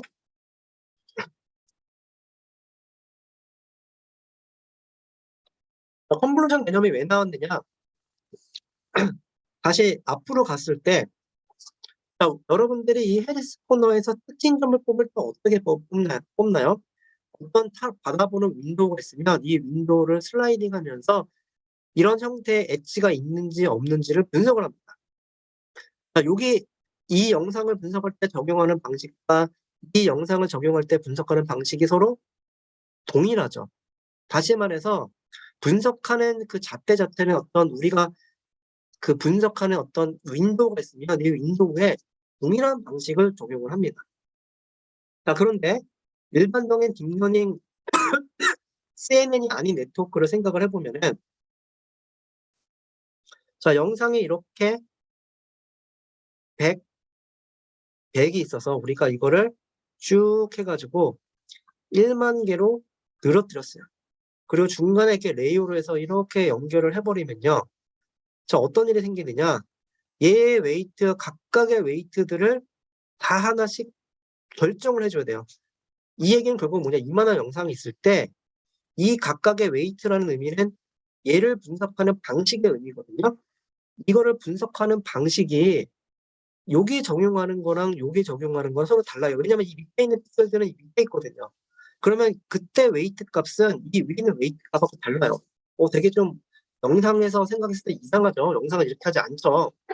그래서 분석을 할 때 분석을 하는 어떤 그 방식을 좀 동일하게 할 필요가 있다라는 거예요. 그래서 그 영상에서 분석을 할 때 영상을 전체를 이렇게 전체를 보고 하나를 분석하는 게 아닙니다. 전체를 본다는 거는 앞에 그림에서 이 한 픽셀을 하기 위해서 이 전체를 쫙 다 분석을 했죠. 그렇게 하지 않고 영상에서는 어떤 특정한 영상을 보면서 분석을 하고 이 분석하는 패턴도 옆에 위치를 이렇게 분석을 할 때 분석하는 방식, 이때 분석하는 방식과 이때 분석하는 방식은 동일하게 유지를 해주면 좋겠다라는 겁니다. 이렇게 하게 되면 성능도 올라갈 뿐만 아니라 결정해야 될 파라미터의 개수도 기하급수적으로 줄어들게 되겠죠. 근데 이거는 딥러닝 밭에서 나온 게 아니라 사실은 영상을 분석할 때 당연히 우리 과거에 이렇게 해왔던 거죠. 그래서 결국은 딥러닝 네트워크를 어떻게 구성을 하는지를 조금 비주얼하게 설명을 하면은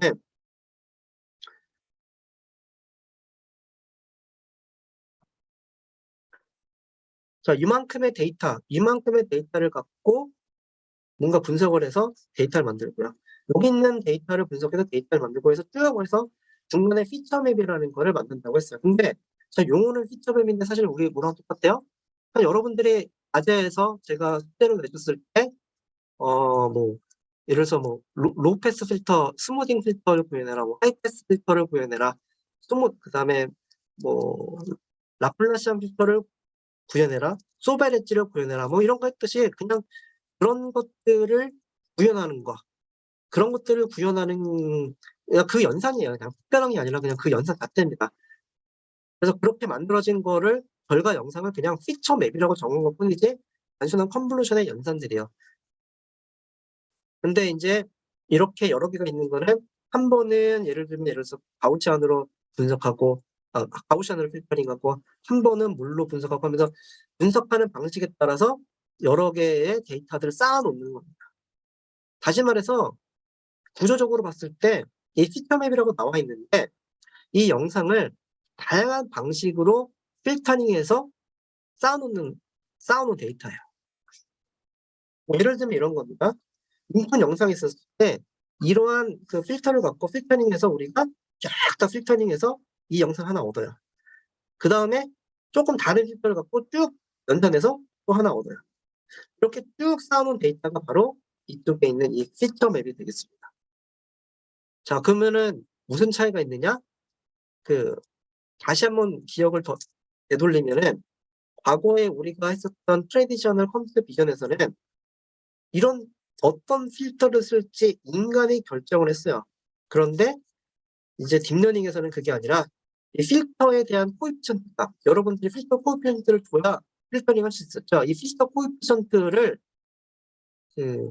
학습 데이터로 결정을 하는 겁니다. 다시 말해 여러분들의 과거의 방법은 이런 필터를 설계한 다음에 영상을 집어넣고 결과를 만든 다음에 막 우리가 분석을 했는데 그렇게 하는 게 아니라 나는 어떤 필터 써야 될지 모르겠어. 그냥 데이터들을 있는 대로 많이 준비할래. 그리고 이건 내가 알고 있는 답인데 이런 답이 나와야 돼. 이렇게 되도록 한번 더 필터 한번 우리 계산해보자. 이 수식을 세워놓고 수식도 못 푸니까 결국은 그레디언트 디센트 방법들, 뭐 계량된 이런 방법들을 이용해서 못 푸는 수식을 근사화해가지고 로컬 미니멈으로 억지로 이런 것들 찾아내는 거. 잘 못 찾으니까 뭐 학습이 뭐 과적합이 됐네, 뭐가 됐네, 막 이런 얘기 하는 거예요. 사실은 엄밀히 따지면 식 못 풀어 생긴 문제들이에요, 전부 다. 식을 못 푸니까 데이터를 많이 가져오고 뭐 막 복잡한 문제들이 생긴 겁니다, 사실은. 그래서 이렇게 하고 나서 이거는 제가 조금 이따 이야기하도록 할게요. 자, 그래서 어떤 영상이 데이터가 들어오면요. 다양한 방법으로 컨볼루션을 해가지고 데이터들을 중간에 만들었어요. 물론 학습을 한 거기 때문에 어떤 필터를 썼는지는 학습 데이터에 따라 다르긴 한데 뭐 여러 가지 방법으로 학습된 필터에 따라서 필터링이 되고요. 다시 이 데이터를 이 풀링의 서브 샘플링은 제가 조금 이따 얘기하도록 할게요. 또 컨볼루션을 또 합니다. 이렇게 컨볼루션을 여러 번 해가면서 데이터들을 분석을 해나가는 거예요. 자, 그런데 자, 컨볼루션 연산 특성상 컨볼루션을 하고 컨볼루션을 또 하면 어떤 일이 생겨요? 수식적으로 이것도 리니어하기 때문에 하나의 새로운 컨볼루션으로 바뀝니다. 그래서 계속해서 컨볼루션 하는 건 의미가 없어요. 그래서 어떻게 하느냐? 비선형성을 주기 위해서 이게 뭐 렐루라고 되어 있는데 우리가 이 함수 자체가 중요하진 않습니다. 비선형성을 줄 수 있는 함수를 중간에 하나 추가를 합니다. 그래서 수식으로 치면 이런 거예요. 입력 데이터가 있으면 컨볼루션을 하고요. 그 다음에 논리니어는 함수를 한번 지납니다. 자, 그리고 나서 이거에 대해서 또 새로운 컨볼루션을 또 해주고요.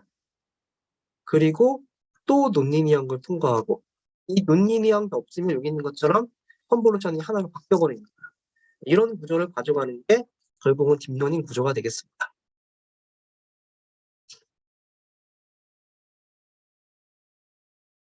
자, 그거를 그림으로 보여준 거예요. 자, 인풋 영상이 있으면 학습된 컨볼루션에 의해서 그냥 그 컨볼루션을 통과시켜요. 이걸 피처맵이라고 이름을 지었을 뿐이지 그냥 컨볼루션 한 거예요. 그리고 논리니어성을 주기 위해서 논리니어를 한번 추가합니다. 그리고 여기에 하나가 이제 폴링이라는 개념이 있어요.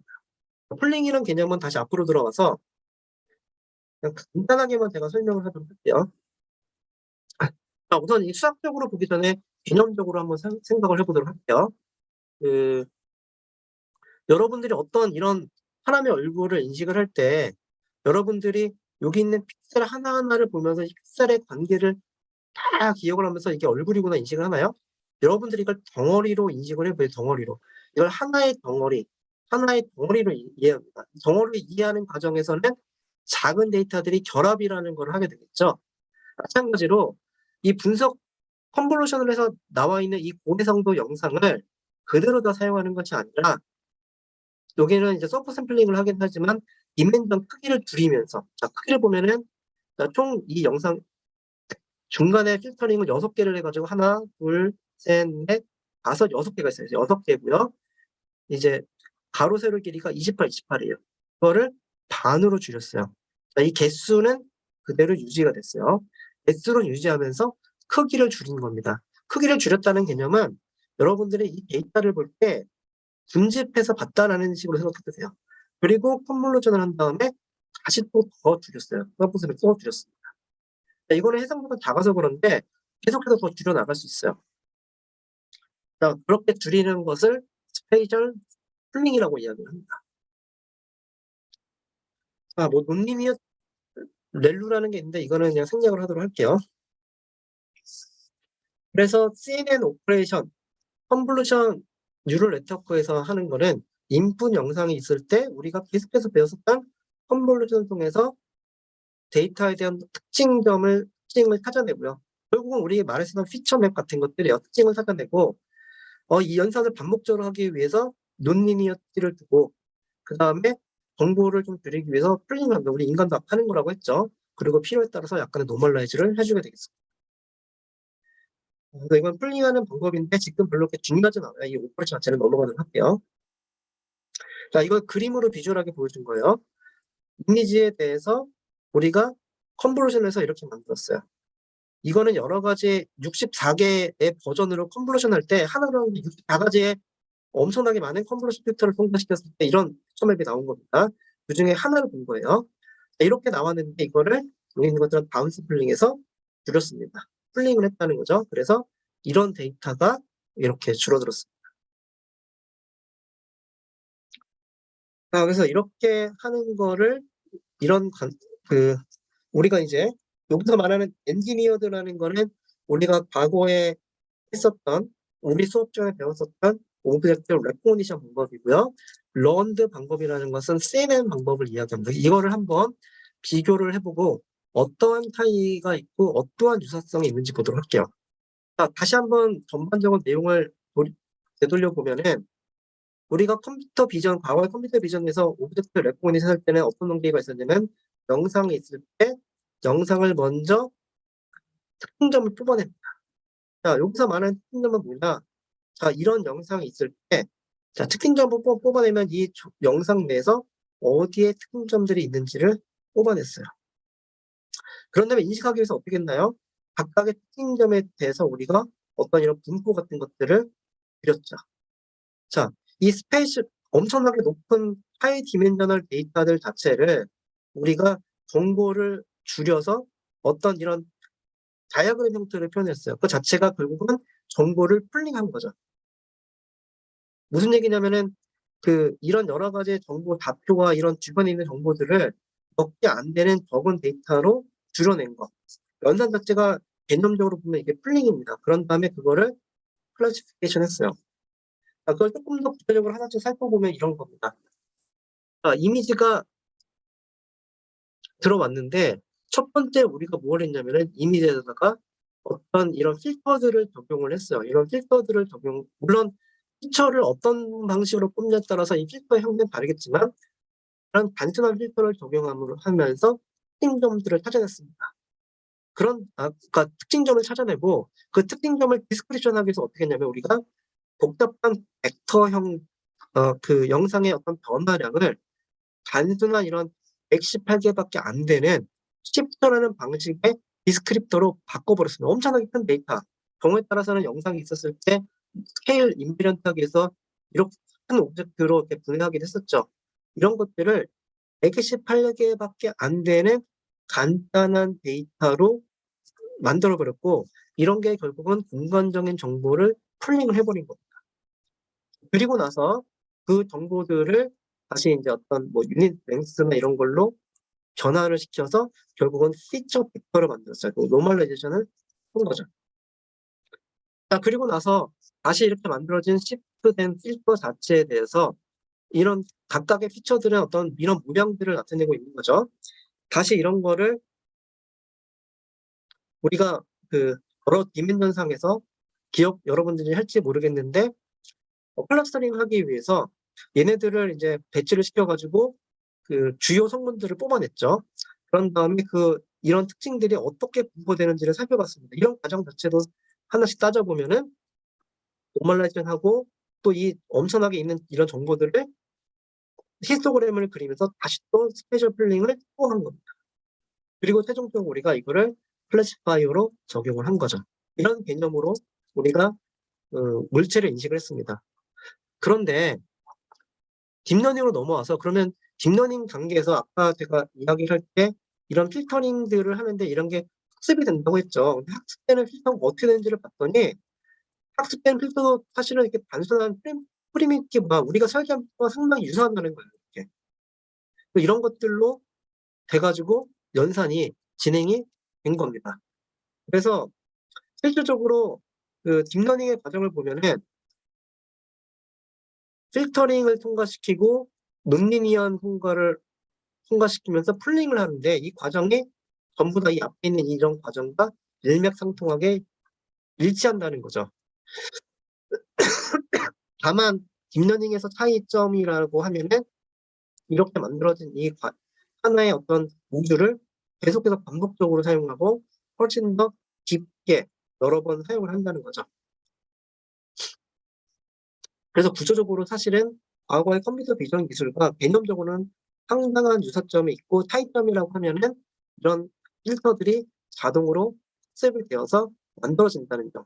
그리고 방금 전에 이야기한 것처럼 이런 모듈들을 동일한 모듈 여러 개 계속해서 배치를 하면서 성능을 조금 더 높일 수 있다는 점이죠. 문제점으로는 이렇게 하기 위해서 우리가 안 풀리는 식을 결국은 식 자체를 푸는 게 아니라 예측을 하기 위해서 학습이라는 말로 포장했지만 안 풀리는 식을 결국은 추적해 나가는 게 결국은 학습이라는 그냥 뭔가 멋진 말로 그냥 표현한 것뿐이지 이 정확한 이 식을 풀지를 못해서 이 식 푸는 게 되게 어려운 거죠. 식을 풀기 위해서 비싼 GPU를 쓰고 여러 가지 기법을 쓰는데 잘 안 되니까 이제 딥러닝 공부한 학생들은 알겠지만 과적값이 뭐 언더피팅이 됐네 뭐 여러 가지 그런 문제들이 발생을 하게 되고 뭐 토기값은 어떻게 되고 뭐 복잡한 문제들이 생겨버린 거예요 대신에.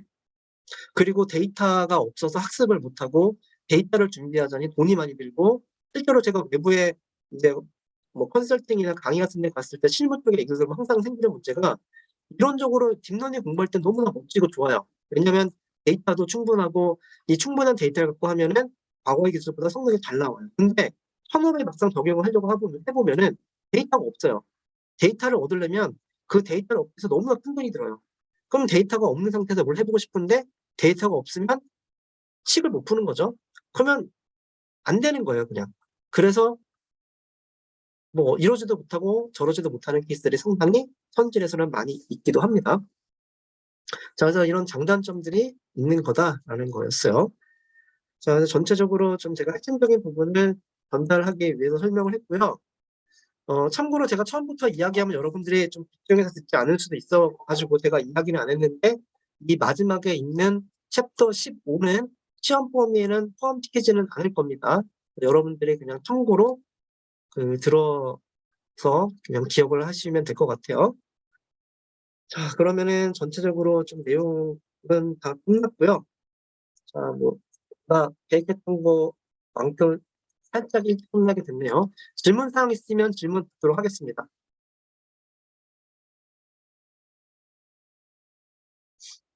자, 질문 없으면 여러분들 뭐 한 학기 동안 고생했고요. 그